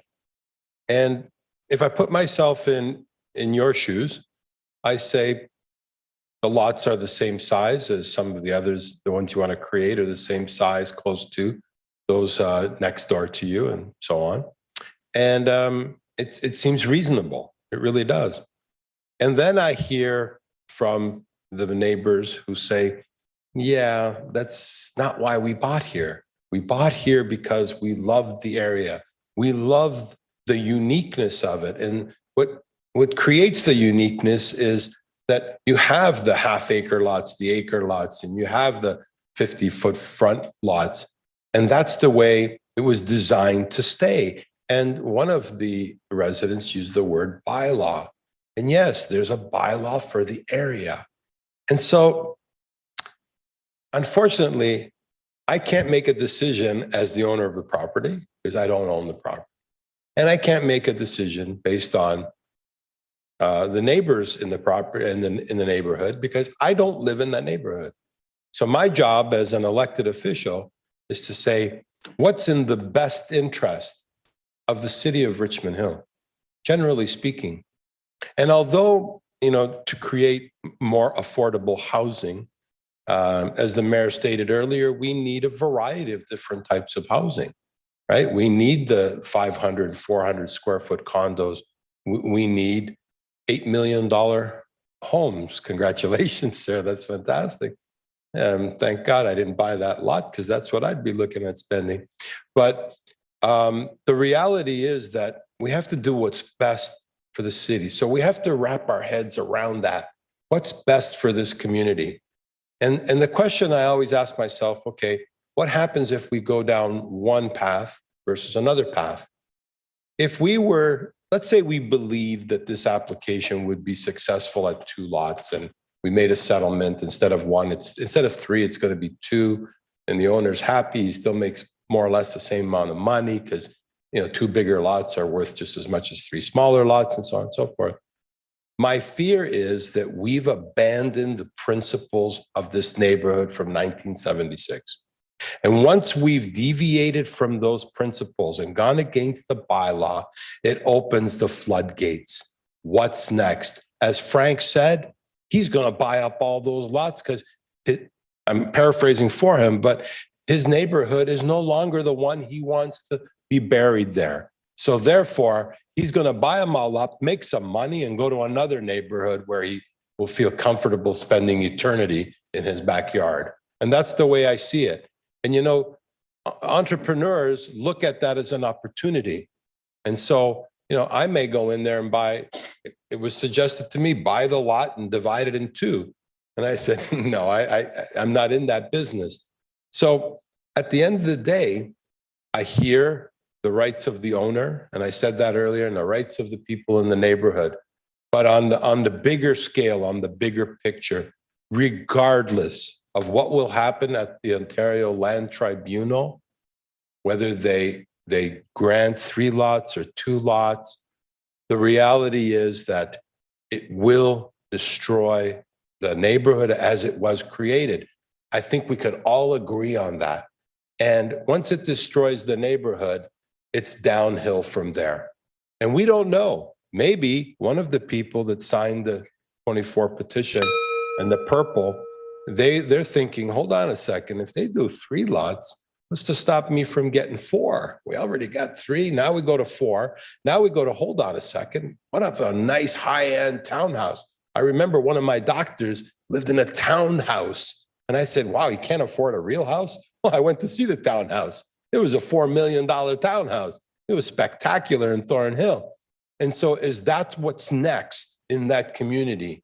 And then we go from there to maybe a small little apartment building, you know, I mean, a triplex or fourplex or something like that. So that's my fear. That's what really scares me, is that where does it end? And someone here said very eloquently, once we start, we have to put a stop to it now, because if we continue, then that's it. It's downhill. The train's got momentum, and who knows where it's going to stop. And I'd hate to see that for the neighborhood. Thank you, everyone, for coming, and thank you for your comments. Okay, thank you. Is there anybody else? Okay, seeing none, we have a motion before us. All those in favor of that, referring all the comments back to staff, that carries unanimously. Thank you very much. The next item on the agenda is item 3.4 SRPI 22099, request for comment zoning bylaw amendment, a new house Puccini Villas, 7 Poplar, 11, 15, and 17 McCutcheon Street. And for the McCutcheon, and Simone Fiore is our city planner on the file. Go ahead, Ms. Fiore. Thank you very much. Good evening, Mayor West, Council, and members of the public.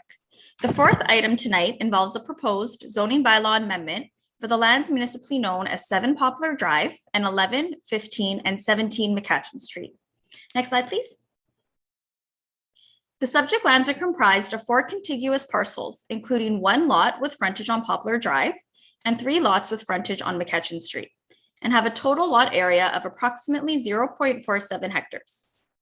The lands presently support 1 single detached dwelling that is proposed to be demolished to facilitate the applicant's development proposal. The lands abut McCutcheon Street to the west, single detached dwellings and Poplar Drive to the north, single detached dwellings to the east, and semi-detached dwellings to the south. The subject lands are designated neighborhood in accordance with the city's official plan. The neighborhood designation permits primarily low-density residential uses, such as singles and semi-detached dwellings, as well as medium-density uses and other various land uses subject to specific criteria. The lands are also located within the boundaries of the Puccini Drive neighborhood residential infill study. The subject lands are currently split zoned, residential urban RU zone under bylaw 1275 as amended, and single detached 5 R5 zone under bylaw 31396 as amended. Both the RU zone and the R5 zone permit single detached dwellings. However, neither zone permits semi-detached dwellings as proposed by the applicant. Next slide, please. The applicant is proposing to rezone the subject lands to semi-detached 1 RD1 zone and single detached 6 R6 zone under bylaw 31396 as amended, and to establish site-specific development standards to permit the construction of a residential development to be comprised of 5 single detached dwelling units and 10 semi-detached dwelling units on its land holdings. In this regard, 1 single detached dwelling and 6 semi-detached dwelling units are proposed to have frontage on existing public streets, McCutcheon Street and Poplar Drive, while 4 single detached dwellings and 4 semi-detached dwelling units are proposed to have frontage on a private condominium road, which will be accessed via McCutcheon Street. Next slide, please. The purpose of the report is to provide council and the public with an overview of the applicant's development proposal and has been structured for information purposes only, with the recommendation that all comments be referred back to staff for consideration. Thank you. Thank you so much. Joanna Fast, there you are again. Go ahead. Hi, good evening. I promise this is the last one that I'm doing this evening. Again, this application is in Councillor Barros's very active ward. We were retained just recently to assist with this application on behalf of the New House Puccini Villas Limited. My colleague Adam Layton is the planner on the file. However, he couldn't be here this evening because he has a conflict with another council meeting. Can we go on to the next slide, please? The subject land is 1.16 acres in size and located within the Puccini Drive neighborhood. The site has frontage onto Poplar Drive and McCutcheon Street, and it's irregular in shape, and it's directly adjacent to other infill development, as you can see to the south, to the west and to the north. Next slide, please. So we've made an application for a zoning bylaw amendment to allow for the infill development of the property. Future applications will include applications for site plan control, draft plan of subdivision, and draft plan of condominium. Next slide, please. The Puccini infill study was originally approved in 1998 and was recently expanded through a tertiary plan exercise in 2017. The tertiary plan provided 3 demonstration plans for how the neighborhood could be developed. The plan on the screen is scenario A, which suggested that a new laneway could be built on the subject lands with the redevelopment of single and semi-detached dwellings. And so this scenario A most closely reflects what is being proposed this evening. Next slide, please. So Ms. Fiore did a good job summarizing what we're proposing, so I won't get into too much detail about the single and semi-detached that we're proposing. We propose both freehold and condominium common element, with the common element parcels being located along the proposed laneway. As indicated in the staff report, a concept plan for the easterly extension of the laneway will be prepared to show how the adjacent lots can be developed in the future. Next slide, please. My last slide shows conceptual building elevations for the freehold, single detached and semi-detached units. It shows a linked single. It's technically a semi-detached, it's just connected at the garage. So we also acknowledge the correspondence provided by the owner of 48 Lobemaster Lane. They're concerned that the area is already saturated with development.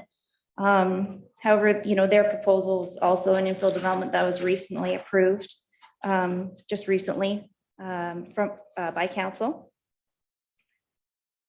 The site also does not have a direct vehicular connection to Lobemaster Lane, and our traffic study for our proposal indicates that there's just a very modest increase in traffic of 14 trips in the peak hour from 7 a.m. to 10 a.m. and 16 trips in the PM peak hour, and that's between 4 p.m. and 7 p.m. So it's roughly about 5 cars an hour. So that brings me to the end of my presentation. We're looking forward to receiving further feedback this evening from council and the public. Thank you. Thank you.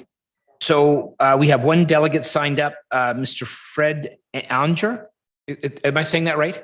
It's actually Unger. Unger, okay, I was pretty close.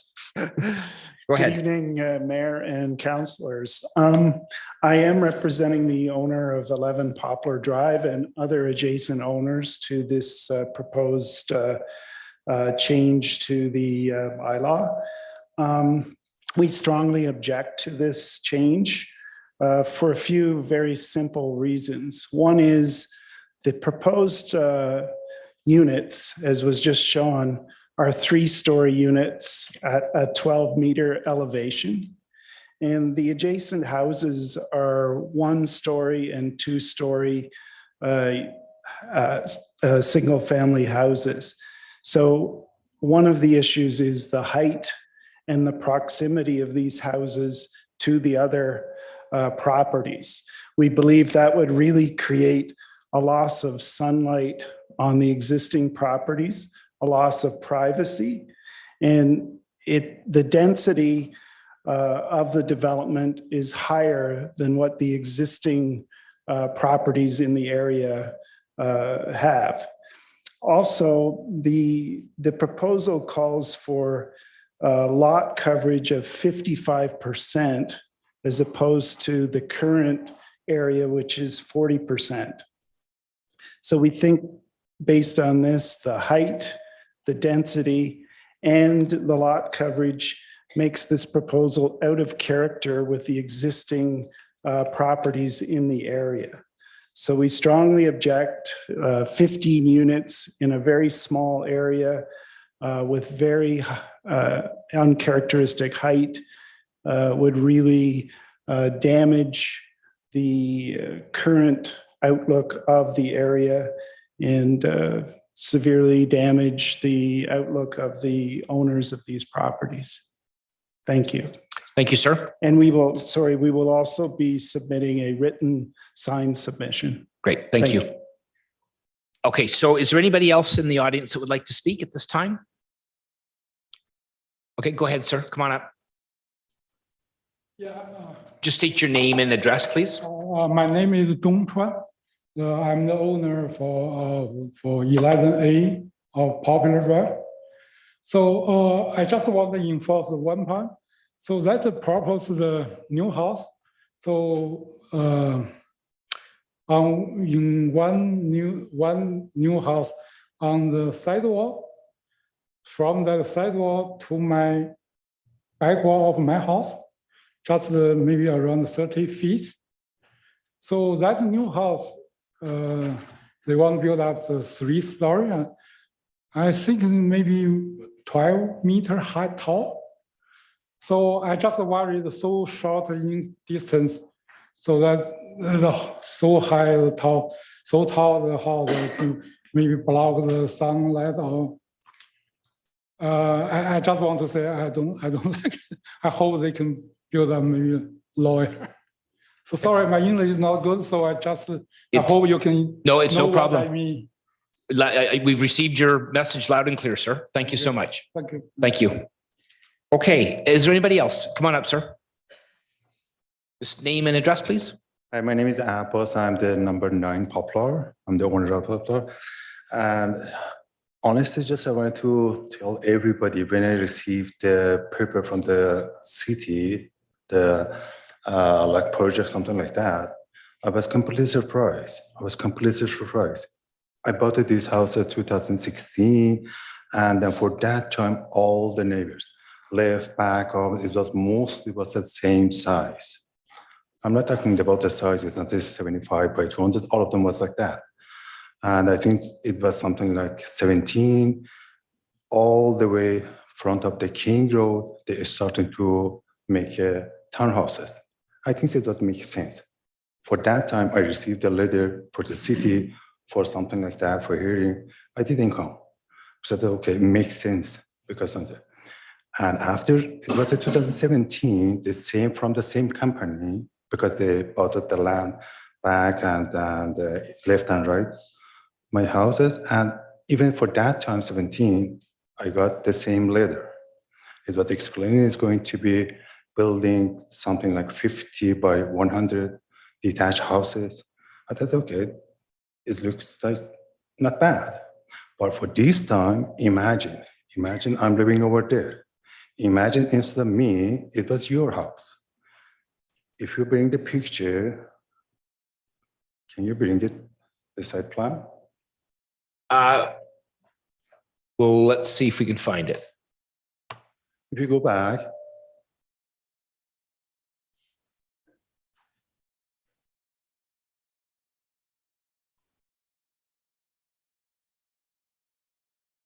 Is that what you're looking for? No. The main one.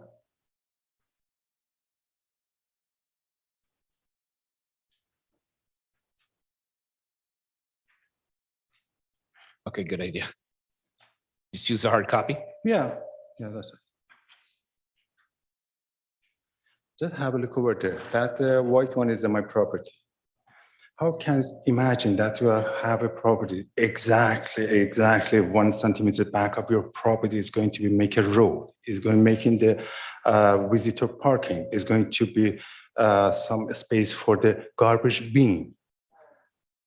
And then that's a main part. I mean, honestly, my property is going to be gone. It's going to be gone. If for tomorrow, I'm going to put it the sign, okay, that's property for sale. Nobody comes there. Back of the property is going to roll. I'm in the middle of like a plaza. And another thing I'm losing for sure, I'm going to say, is the privacy. For now, there's a lot of trees sitting in my property, even the property line. But for sure, is something going to happen. For sure, I never can open my windows. I have to cover it for both sides. Even it's happening for all the neighbors. So that's what I'm concerned. I honestly, before coming here, I was talking about my wife. She left it because of the kids, because of my language, because of my knowledge. If I couldn't do something like that, for sure, I'm going to hire a lawyer because I went my rights. I shocked when I received the letter. It's going to back up the property is going to be a road, and even imagine how it comes in the just total the frontage of that property that I'm going to develop is 75. I think so. For 20 feet is going to be as a road or 25. The left is going to 50. It's going to looks like the jail. How can I explain it? It's going to be tall, something like that, and it's affecting me and another 4 neighbors. Thank you. Thank you. No, thank you, sir. Thank you very much. Thank you. Okay, so anybody else? Go ahead, sir. So David Louis from 11 Poplar Drive. So I kind of concur with everything that Frank Anger said, but I just want to stress that it's just the height of the new proposed building is way taller than ours. So it's also very close to our house, especially like on 13 Poplar Drive. Their backyard is completely facing the side of their house. You can almost shake hands with them. So it just have absolutely no privacy. It's definitely not what we envisioned when we bought the house. You never envisioned, because the size of the house in the adjacent lot, they are not small. But now they're building those tiny houses with 3-story tall. They have to build 3-story tall because the lot is so small to make it kind of appealing to people. But that kind of destroy the neighborhood in terms of like privacy and things like that. So that's what I'm saying. Thank you. Thank you, sir. Okay, anybody else? Okay, we'll bring this back to the local councillor, Councillor Barros. Thank you and welcome back to the Oak Ridge Show. We are looking at this application. It's right close to King Road. It's right close to Parker. It's not hard to imagine that something like this would have come forward. We take a look at the Poplar Drive neighborhood residential infill study. A lot of words real quickly there. That study was done in the 1990s sometime. Then it was redone in 2017. There was a tertiary plan done. The tertiary plan kind of gave a number of scenarios on how the neighborhood could play out. And there was some things in the plan that was very important. One, protect the streetscape of Poplar Puccini, because backing onto that, we wanted that street to be kept kind of how it is within a certain amount of scale. There was also things in there to protect the environment, because on the other side of Poplar Puccini, of course, you've got a water area and you've got the trail system that goes through there. This application, I don't think currently fits the Puccini infill study specifications. The applicant still has quite a bit of work to do to get staff on side. So what we're seeing right now is not what we're going to see in the future. From what I can tell, looking at the plan on what we said to them, this is kind of what we envisioned coming out. So you need to keep tuned in. We've got all your comments. Know that it doesn't match what is kind of looking for the area, and there'll be information coming out. The applicant, through their planner, is encouraged to stay in touch with staff so that they can kind of work through some of these iterations and try to figure out what works best for everyone. And to our friend over there, I apologize, I forget your first name. You said it when you were up. Your property goes right up the middle of them. That kind of setup probably won't change. So it's important that you reach out to Miss Fast to make sure that if ever you want to develop anything yourself, you have that opportunity to make some sort of arrangement with the current builder, so that if you want to work on the back half of your property, you have access to that road. So you've got a unique opportunity there. If you choose not to do it, put up a big, huge fence, have a big, huge property, that's completely up to you though. But this is the time, while they're still working through the iterations and while they're still not having any services in, if that's something you want to, it's something you don't want to think up after everything's built and then go, hey, I've got an opportunity. You might find yourself in a situation where you waited too long, if that's what you want to do. So to the rest of the neighbors, as I said to everyone else, I'm available. Want to talk if you have questions about the process. This whole thing is, I mean, there's a ton of planning terms. It can be very daunting, but I'll try to help out where I can to explain some of the process. Sometimes it's just needing a phone call to get in touch with the right city person so that you can get answers to the questions you have. And I know that can be frustrating at times. So I'll help wherever I can. Same motion, accept all comments, refer them back to staff. Thank you. Thanks for coming out. Okay, I'm looking for a seconder for that. Councillor Shepherd, did you want to speak?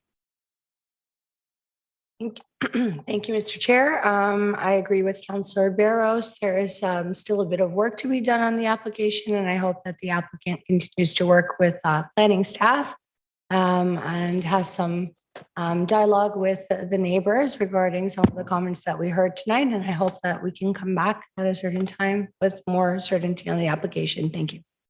Thank you. Okay, anybody else from council? Go ahead, Councillor Silovitz. Thank you, Mr. Mayor, and to all who came out to speak.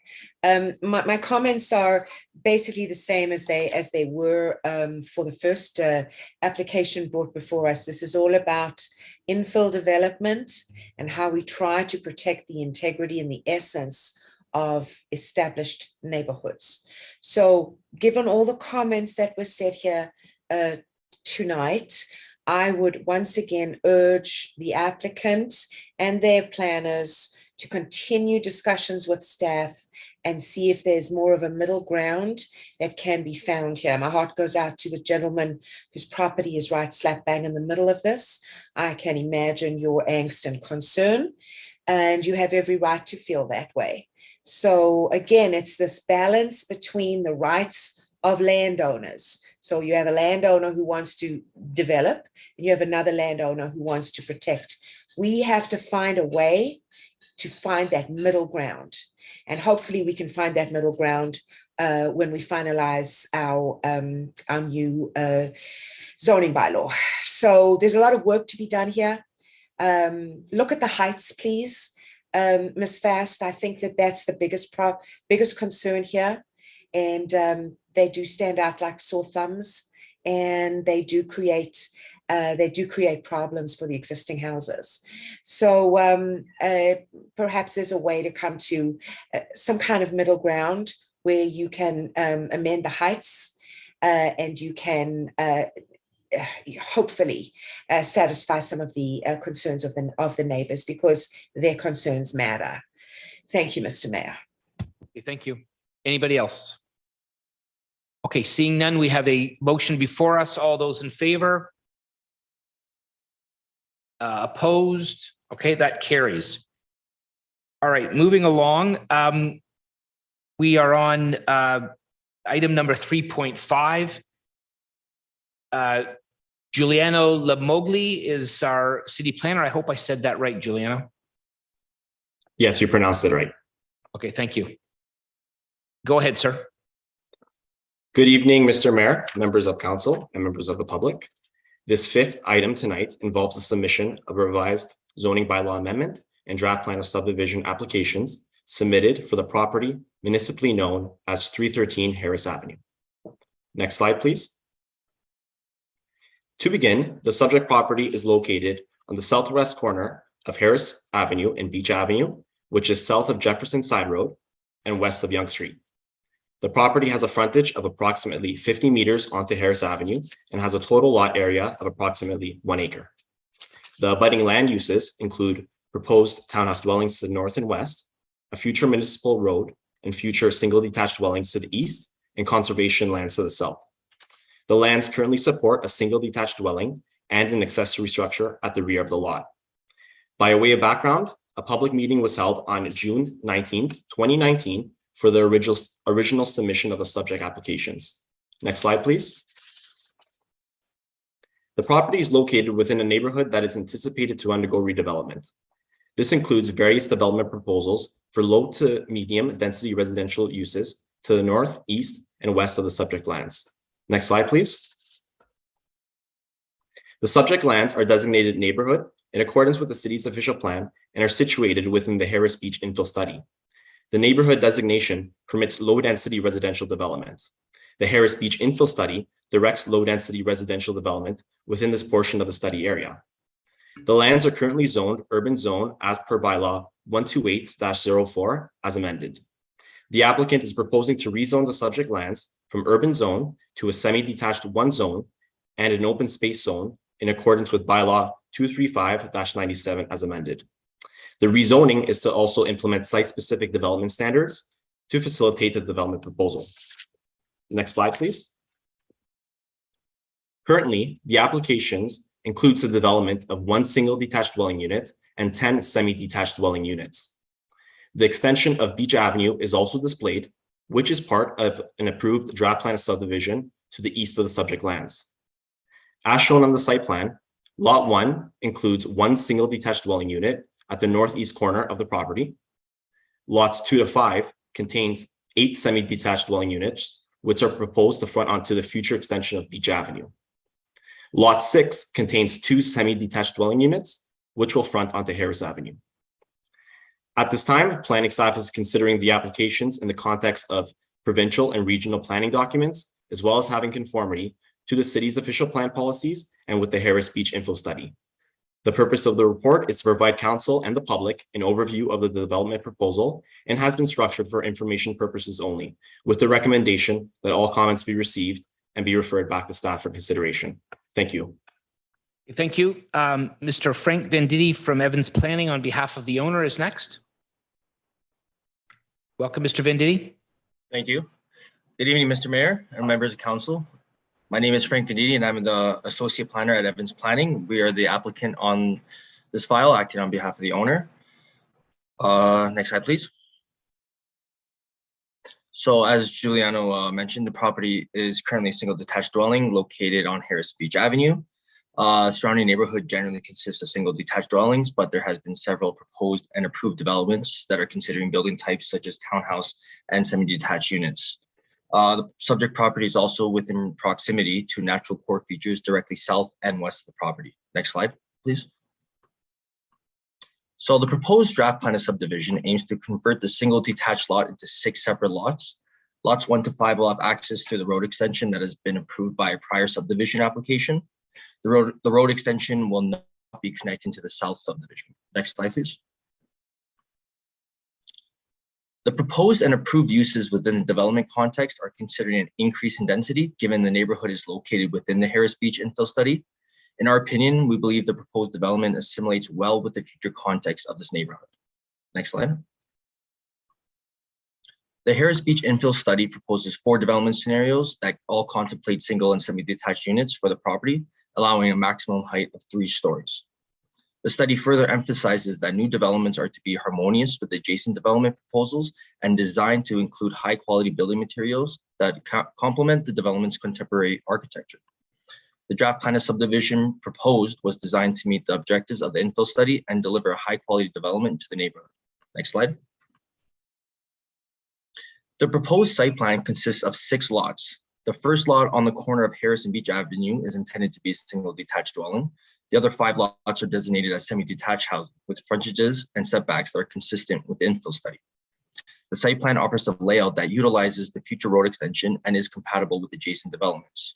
A 10-meter wide open space area to the south of the property will be providing a buffer to the natural feature. Next slide, please. Here you can see the previous design for the subdivision that was submitted by another party. I would like to highlight the open space buffer that was added into the new design of the subdivision. Also, the previous proposal had considered single detached dwellings, where the new design contemplates semi-detached. Lot frontages were also redesigned as previous frontages did not meet infill standards. Next slide, please. The proposed zoning for the subdivision will be residential dwelling 1 with some exception zones. And this zoning also permits single and semi-detached dwellings. Next slide. The proposed zoning amendments seen in bold, in our opinion, are very minor changes. The reduced interior side yards and minimum lot area are modest and are being requested to provide sufficient space for all 6 lots. The parent bylaw allows a reduction to 1.2 meters under certain circumstances, and we would like to provide this as a standard for this development. The side yards for each lot will be consistent with other developments and will still allow for sufficient space to the rear yard. Given the unusual shape of the corner lot, provisions for lot coverage and exterior side yard are being requested to provide for an adequately sized detached home. Next slide, please. Finally, these conceptual building designs demonstrate that a variety of materials and colors will be incorporated into the design, delivering a high, attractive, and modern design. The proposed draft plan of subdivision satisfies the conditions of the infill study, in our opinion, creating an elegant subdivision that assimilates well into the changing neighborhood, providing a variety of housing options that are attractive to new families. Thank you. Thank you very much, Mr. Venditti. Before we carry on, Councillor Paulo, are you there? Yes, I am, Mr. Mayor. I wonder if I could pass the chair over to you just for a minute, and before we bring it back to council. Certainly. Go ahead, Mr. Mayor. You have the floor. No, actually, I'm going to leave for a minute. Okay. So the next, do we have another deputation, or are we coming back to the local councillor then? To the chair, I do not see anyone in the audience that would like to speak. Oh, do you? Okay. I'll make a. You want to speak? Going once, going twice. Anyone who'd like to speak to this application? Someone will be coming. Mr. Chair, just one moment. Yeah. Okay. So we'll wait as someone has indicated they want to speak. Are they? They're on their way to remotely, Miss. No, to the chair. They're on their way to the podium right now. Okay. So. Good evening, everyone, Mr. Carmen Pirelli and Craig, and so on. Good evening. Oh, the speaker, yes. We live on Elgin Mills and Shaftesbury. Now, some townhouses are coming behind us. I live on number 3. They live on number 1. Now, what's going to happen is there won't be any view. I'm sure, Carm, you know what I'm talking about. You've been at my house, so it's just right behind. I'm going to be having like the driveway, I guess, for the townhouses with the garages. But also, it's the same thing what's going to happen to us. The guy that was speaking over here earlier, that I'm going to be having all garbage bins right behind my house. There won't be no view. The number 5 house, she sold just to do for this problem. They just moved out actually because of the townhouses were coming behind us. Now, when I bought the house at number 3 Shaftesbury, we've been living there for 33 years. I wasn't told from DeGennaro Homes, who built the house, I wasn't told that they were going to build townhouses. There was going to, our house was coming up like a 5,000 square foot there. Now, instead of 33 years later, what happens? Townhouses are coming up. So we're not too happy of it. Maybe there could be a change. I don't know. Probably my word won't be sufficient, but there's a lot of complaining on my street. So if it can be done, anything, like it would be very appreciated. Thank you. Okay, thank you. Actually, Councillor Paul, I'm back. I think you were speaking about the next item on the agenda. Is that correct? Okay, so that's okay. You're the next item, but we've heard you. Sorry. You're just ahead of the curve. You're good. Okay. All right. So have a seat. We'll get to your item in a minute. Okay. Thank you. No trouble. Thank you. Okay, thank you. Is there anybody else that would like to speak on this current item? Okay, seeing none, I'll bring this back to the local councillor, Councillor Shepherd. Thank you, Mr. Chair. And thank you for speaking, ma'am, and your presentation. We didn't want to stop you, but I was slightly confused as thank you to our planning department for bringing forward the presentation, and thank you to the applicant for presenting tonight. As we heard this evening, there's been a preliminary review of the applicant's revised development proposal, and the applicant has received a number of technical comments back from various departments from the city. There are still a number of outstanding issues that need to be addressed with respect to the application as part of the applicant's resubmission process. So I believe that it's a good start. There are some very positive things here, but as we heard, the application is consistent with the Harris Beach infill study. And we spoke a lot about development that fits into the existing neighborhood, and I believe the applicants demonstrated that this is on its way there. So at this point, I'd just like to make a motion to receive the staff report with thanks and to refer all comments back to staff. Thank you, Mr. Mayor. Okay, thank you so much. Is there a seconder for that, please? Councillor Silovitz, did you want to speak to this? No, thank you. I will second, and I support the comments and that of the local councillor. Thank you. Okay, thanks so much. Is there anybody else from council? Okay, I will say I'm pleased to see this going along. I really do like the a number of concepts in the in the new concept plan, and I know there are some technical issues that are needed at this point, but we would hopefully see those move along in the process. So thanks very much. We have a motion before us. All those in favor? Opposed? That carries. Thank you very much. Okay, we're getting close here, folks. The next item is 3.6, SRPI 22097, request for comments, zoning bylaw amendment and draft plan of subdivision application for 282 and 292 Elgin Mills Road West. So Sarah Mauder is our city planner. Sarah, go ahead. Thank you. Good evening, Mayor West, members of council, and the public. The sixth item tonight involves a revised zoning bylaw amendment application and proposed draft plan of subdivision application for the lands municipally known as 282 and 292 Elgin Mills Road West. Next slide, please. The subject lands are located on the north side of Elgin Mills Road West, west of Yonge Street and just east of Shaftesbury Avenue, and have a combined lot frontage of 55.96 meters and a total lot area of approximately 0.3029 hectares. The lots presently support 2 single detached dwellings and are surrounded by single detached dwellings. The lands are designated neighborhood under the city's official plan, which permits medium density residential development on arterial roads such as Elgin Mills Road West.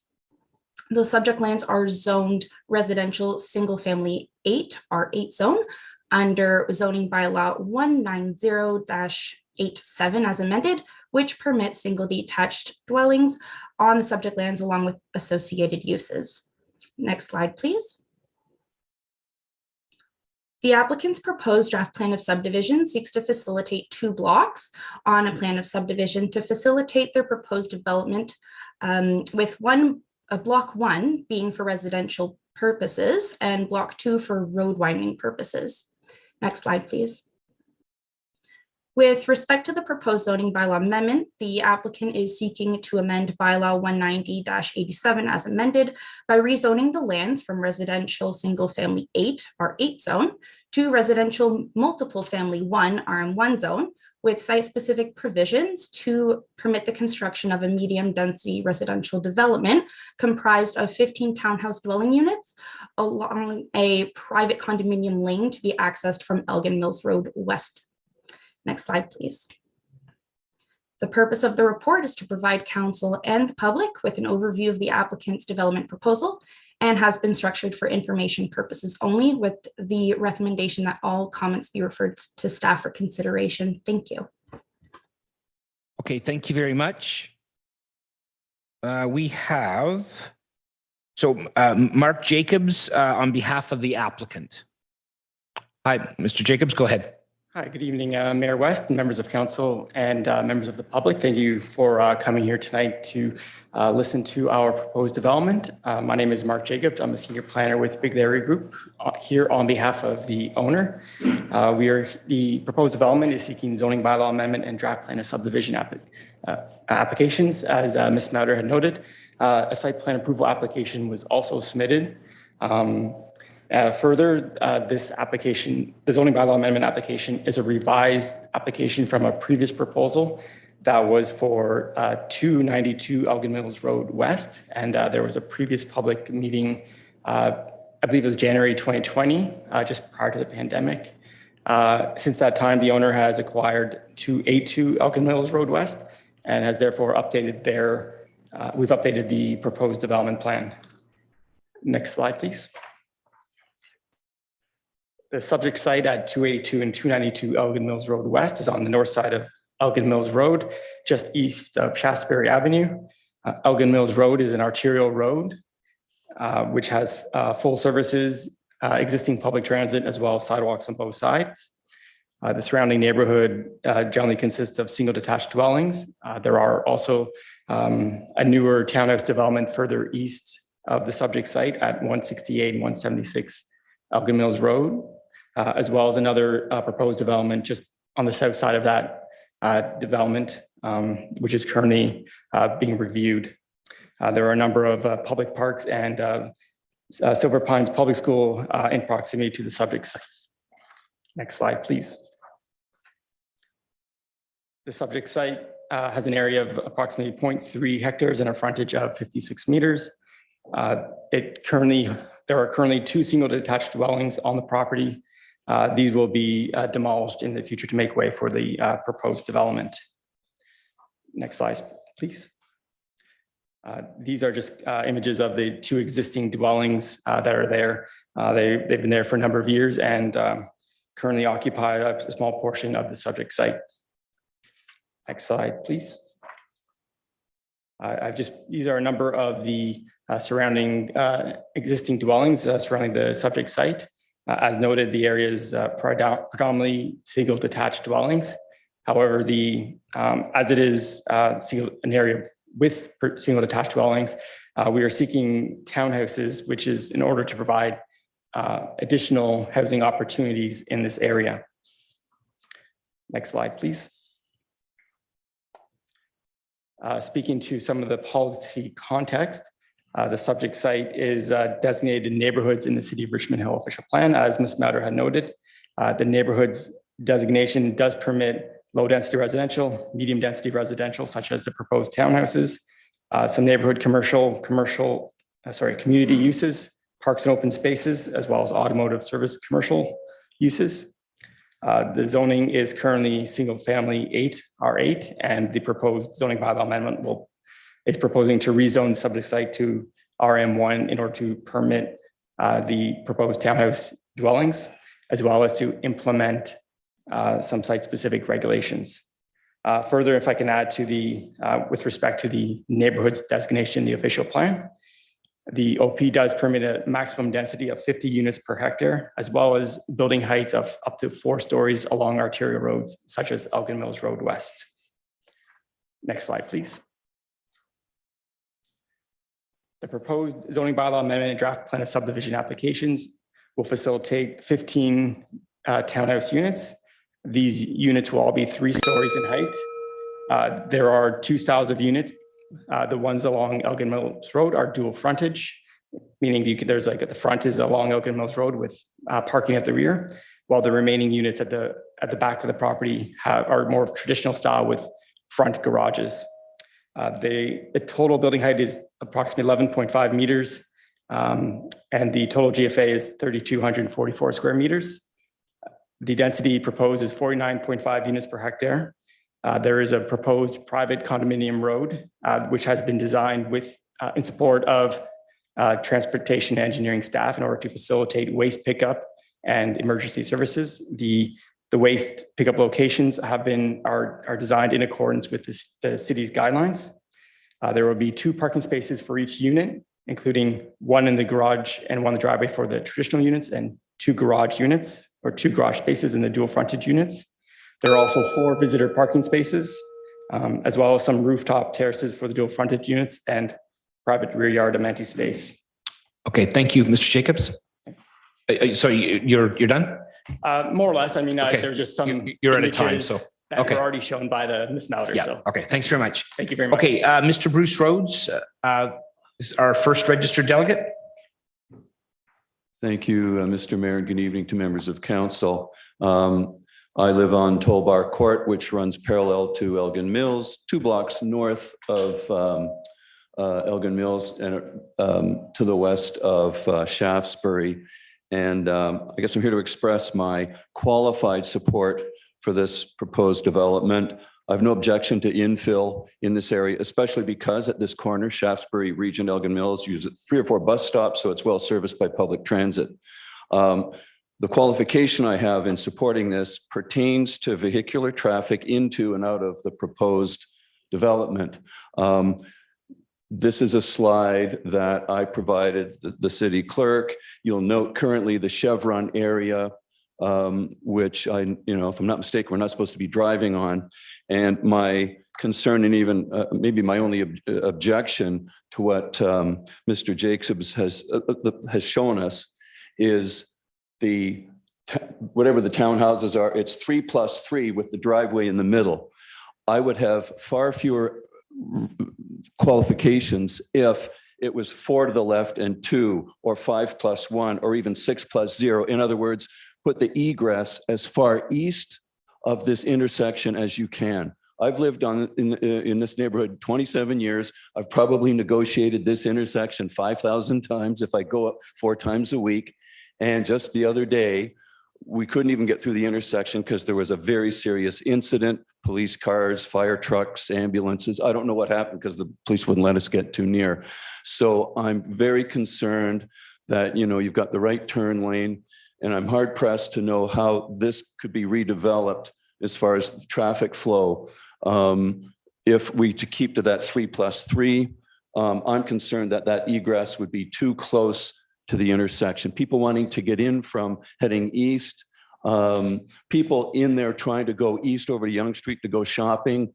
I have a concern. It could be dangerous, and depending on whether we keep that chevron or not, we're not supposed to drive on chevrons. So anyway, it's vehicular traffic is my one big reservation with this. Otherwise, I have no objection to putting 15 residences in here instead of the current 2. That part is fine. But let's keep the vehicular traffic as far away from this intersection as we can. Thank you. Thank you very much. Is there anybody else from the public? Go ahead, ma'am. Come on up.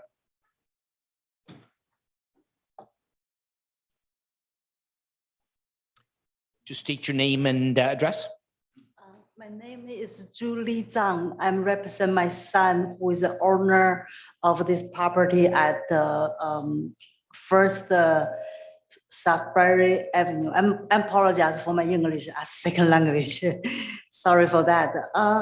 What I consider is, as you see on the picture, right? There have 3 floors.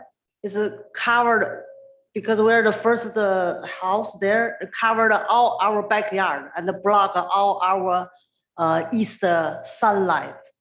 And also, as this gentleman concerned, I do too, because if they have the entrance of that townhouse, then it's not really far from the turnover on the Southbury Street. So if the house goes in, goes out there, then block this section. It's very short, maybe just 2-3 cars. Right? It's very short there, so I'm concerned that too. So I'm not, really against they are building. Also, sorry, the other thing is the townhouse they designed is really not match the whole neighborhood. The neighborhood is a more traditional style house and a bigger house, and they make a small townhouse, and the style is like a more modern, right? So it's not really, looks much there, looks nice. That's why I'm, I think so. Thank you very much. No, thank you. Very, Thank very you. clear. Thank you very much. Anybody else? We're running out of people here. Okay, thanks very much. We'll bring this back to council. This is a Ward 4 council issue, so we'll bring it back to Councillor Shepherd. Thank you, Mr. Chair. Your concerns were noted, ma'am. No. Yes, that you spoke. Mr. Mayor, can we allow her to speak again or on the matter, or if she went on? I think council if you're has okay. council's probably got your comments. Yeah. Yeah, Okay. we're good. Yeah. Okay.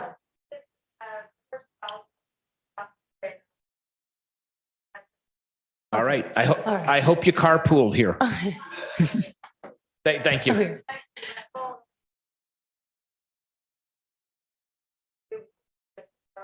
Yeah.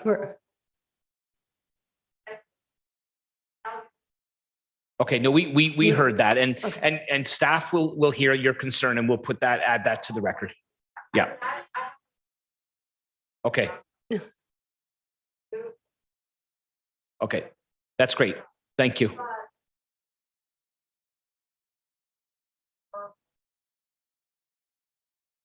Okay. Yeah.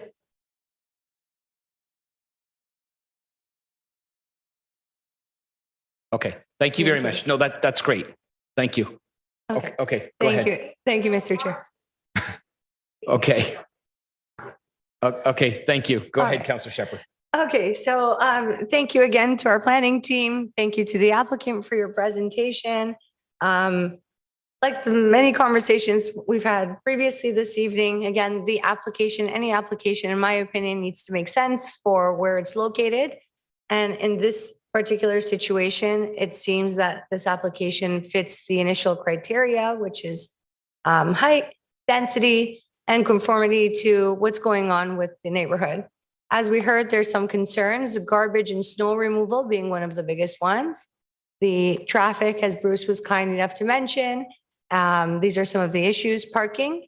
So I hope that the applicant can continue to work with the city on these very, very important issues, because as we've heard, these are significant factors that have been brought up.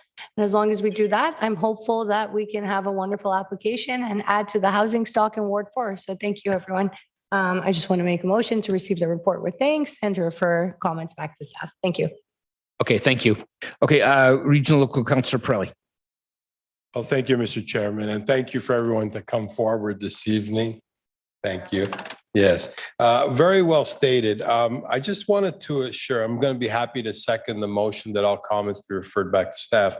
But your concern at number 3, Shaftesbury, that behind you there might be a garbage dump. I think through you, Mr. Chairman, to the applicant, can you tell us, based on the drawings, where the garbage receptacle is planning to go?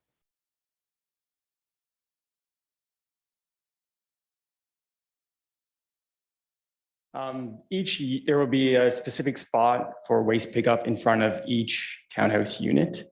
We've been back and forth with city staff on this. So essentially, each future resident would put out their bins on the appropriate day, and basically at the end of their driveway, their private driveway, and the truck would come in, pick it up, put in the bin, and drive out the. So there will be no dumpster. No, there won't be one. There will not be Exactly. one There'll be no dumpster behind. No.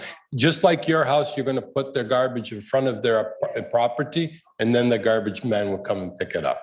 Yep. So you don't have to worry about that. The other concern is from the other lady, whose English was perfect. Thank you. We understood everything you said, and through you, Mr. Mayor, to the applicant as well. My apologies. To the applicant, yes, thank you. Again, you heard the comments made by one Shaftesbury, and their concern is about blocking the light. Now, I know that you can't build a one-story townhouse there, but please do consider, have the owner consider maybe tearing the first one down, maybe a 2-story townhouse. But as a minimum, I know I had this happen behind my house. They put a big wall in my backyard, and I had to look at this wall. So what I did was I was fortunate enough to plant some large trees so that now I'm looking at beautiful trees. So I don't know if you have trees in your backyard, but maybe ask the applicant with staff to consider that row buffer between your property and their property plant some beautiful trees so that both neighbors can enjoy looking at trees instead of them looking at a brick wall. Those are my comments. Exactly. Thank you. So if you can do that, that would be awesome. We are more than happy to work with staff and the applicant. Thank you. Those are my comments, and I hope that you'll consider them. Thank you. All right. Thank you. So it won't be fenced.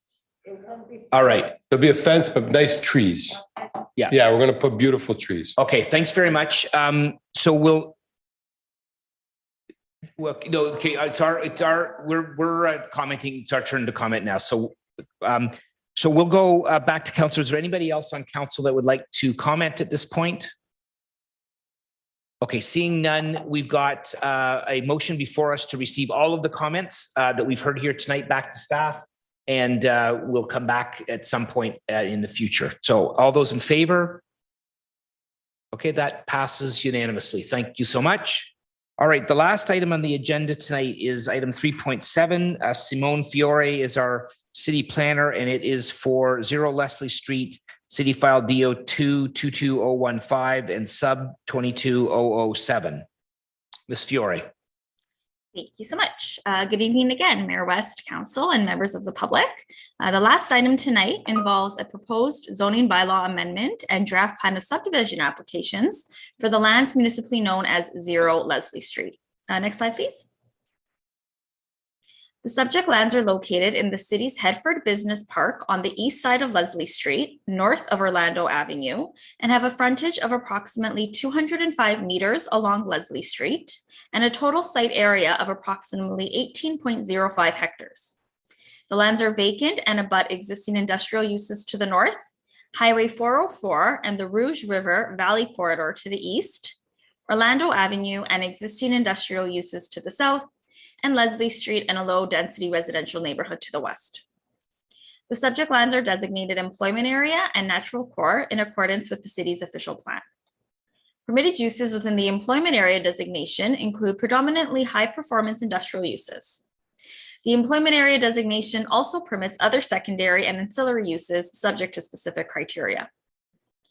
The portion of the subject lands designated natural core abut the Rouge River Valley Corridor.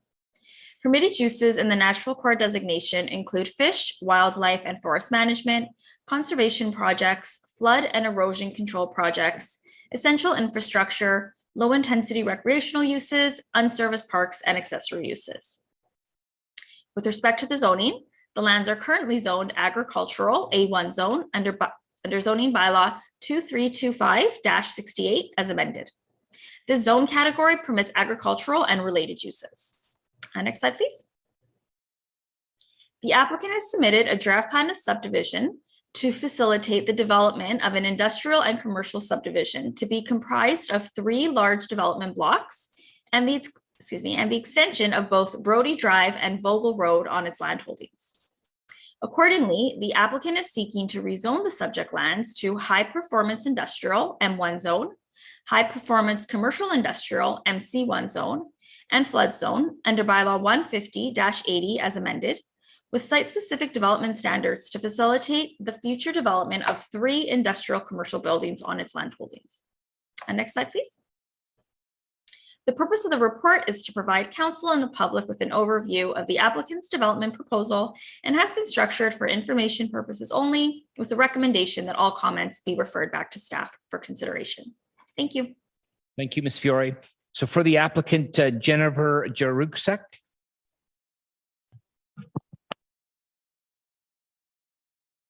Hello. Go ahead, sir, ma'am. Thank you. Hello, Mayor and members of council, and good evening. Again, my name is Jennifer Jaruksek, and I'm a planner with IBI Group. I'm going to be providing an overview of the zoning bylaw amendment and draft plan of subdivision application submitted to facilitate the proposed development at the northeast corner of Leslie and Orlando on behalf of the applicant. Next slide, please. As part of this presentation and the team, I have with me Nicola Parenta on behalf of the owner of the site from GWL Realty Advisors, myself and Stephen Albanez, part of IBI Group on the planning side, Matthew Baldassara from Baldassara Architects, and lastly, Thomas Woodhall from BA Group on the transportation side. Next slide, please. So as mentioned by Simone, the site is located at the northeast corner of Leslie and Orlando, just west of Highway 404 at the limits of Richmond Hill. And the site is also within the Heedford Business Park. The site has frontage on Leslie and Orlando, and the frontage along Orlando will be further completed as the 404 mid-block flyover is completed. The surrounding area is primarily industrial land uses, with the exception of the area that falls outside of the Heedford Business Park area, just to the west that you can see on the aerial footage there, where it's largely made up of low density residential. And next slide. From a policy perspective, again, as mentioned in the staff presentation, the site is largely consistent with an employment-related designation across the site. The growth plan identifies the site as also being a provincially significant employment zone. And in keeping with the growth plan, the site does promote the efficient use of land use patterns while also protecting natural heritage features that exist on the site. And then next slide, please. And in terms of the City of Richmond Hill official plan, that plan designates the lands as employment area, with a small portion at the northeast corner that you can see in the image there as natural core. And the proposed development is also in keeping with the city's goals to protect and maintain that natural heritage feature as seen in the proposed plan, and also within the proposed zoning bylaw amendment. Next slide. As seen in the draft plan of subdivision, 3 lots will be created by way of 2 north-south right-of-way extensions, which will guide the resulting building sizes on those 3 lots. The right-of-ways have been identified by the city in their various plans and are extended by the center line of the existing roads at the north and south ends of the site. The draft plan of subdivision also facilitates the dedication of the Leslie right-of-way widening on the west end of the site there. And next slide, please. So here's a full site view of the site in those 3 lots. At a high level, the proposal seeks to build about 88,000 square meters across the 18 hectares of the site. But we can see in the next slide, here on the next slide, broken down into those 3 lots, A, B, and C.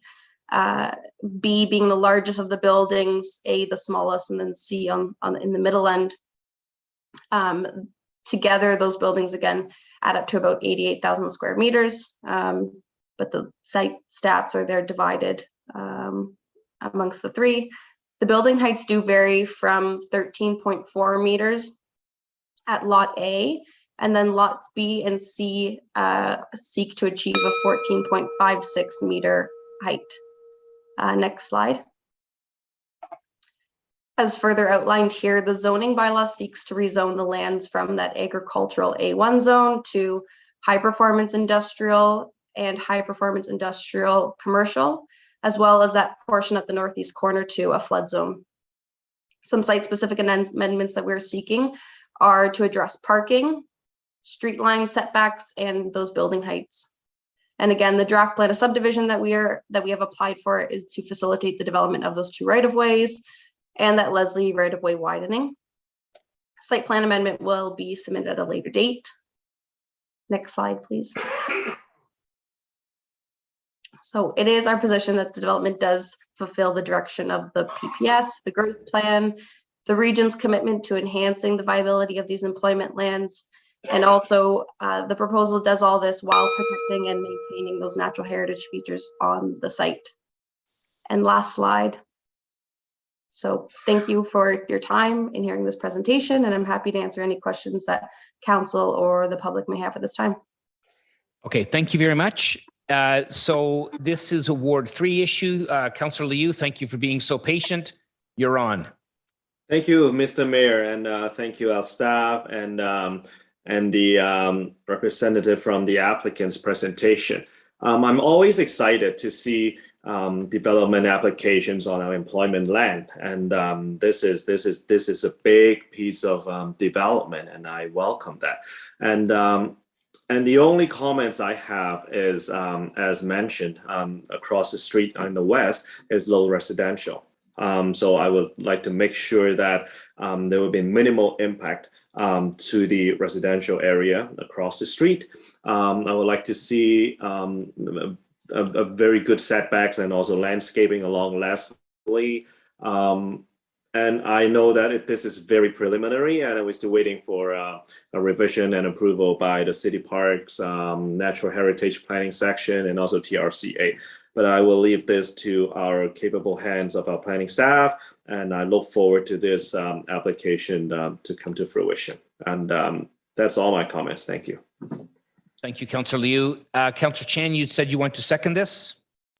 Yes, I do, Mr. Mayor, and I'd like to second that. If I may also add my comments, which is the purpose of today's meeting, is actually number one, that I'm very gung-ho for a long time for this particular area in terms of the really promoting the prosperity, economic prosperity for our city in this really strategically located employment land.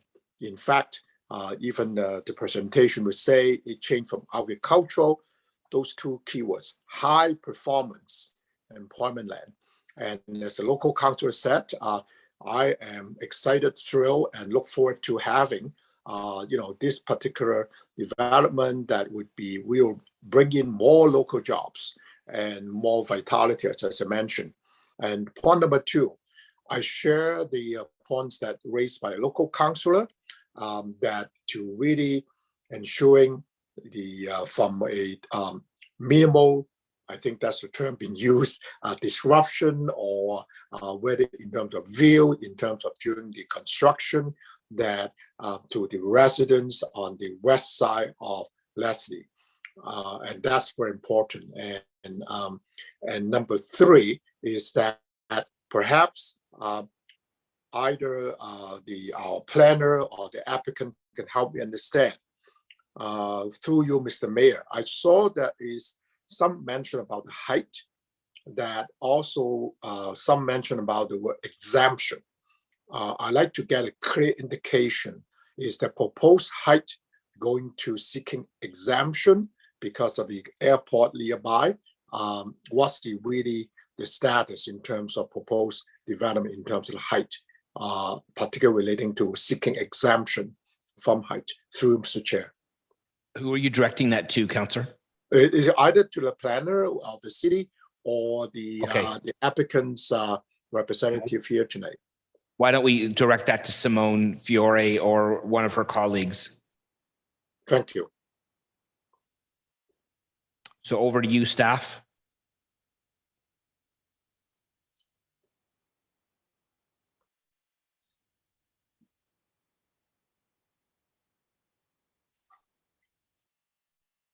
Good evening, Council, Mr. Chair, and members of Council. So at this time, they are not requesting any relief for height, but we have circulated the application to the airport, the nearby airport, to see if they will have any questions or any comments, and we have not received anything to date, but they have been circulated. Thank you, through the chair, for the response. And also I noted that the site plan has yet to be submitted. So some of the things that both the local councillor and myself express, points of for consideration to minimize any impact, particularly adverse impact to the residential neighborhood on the west of Leslie has to be noted. And I am seconding the motion and look forward to the down the road when the whole proposed development is being constructed, and the local jobs would be there to help really get to, as I mentioned earlier on, promote the economic vitality of our great city of Richmond Hill. And as the chair of the Economic Development Committee, this is welcoming news. Welcome. Thank you. Thank you so much, Councillor Silovitz. Well, thank you, Mr. Chair, and thank you to the two presenters. And I fully support this and support the local councillor and Councillor Chan's comments. and agree with them. The one thing that I would add to that is I would like the applicant to perhaps look at a way to incorporate permeable surfaces in the parking lots surrounding these three particular units. You're so close to the natural feature there, and it's protected. And given our changes in weather and how our storm patterns have changed, it would probably be a good idea if, for drainage purposes and environmental purposes, you looked at the possibility of using permeable surfaces for your parking lot as opposed to just straight asphalt, which is completely non-permeable. Thank you very much. Okay, thank you so much. Anybody else? Okay, seeing none at this time, I'll just quickly, this is very exciting, and I am very pleased to see this. It's an important piece of our commercial land in Richmond Hill, and it would be really great to see vibrant businesses locating there as soon as possible. So welcome news. All right, so seeing no other comments on council, we have a motion before us. All those in favor, referring all comments back to staff. All those opposed, that carries unanimously. Thank you so much. We now have need a motion for adjournment. Councillor Chan, Councillor Shepherd, all those in favor, that carries.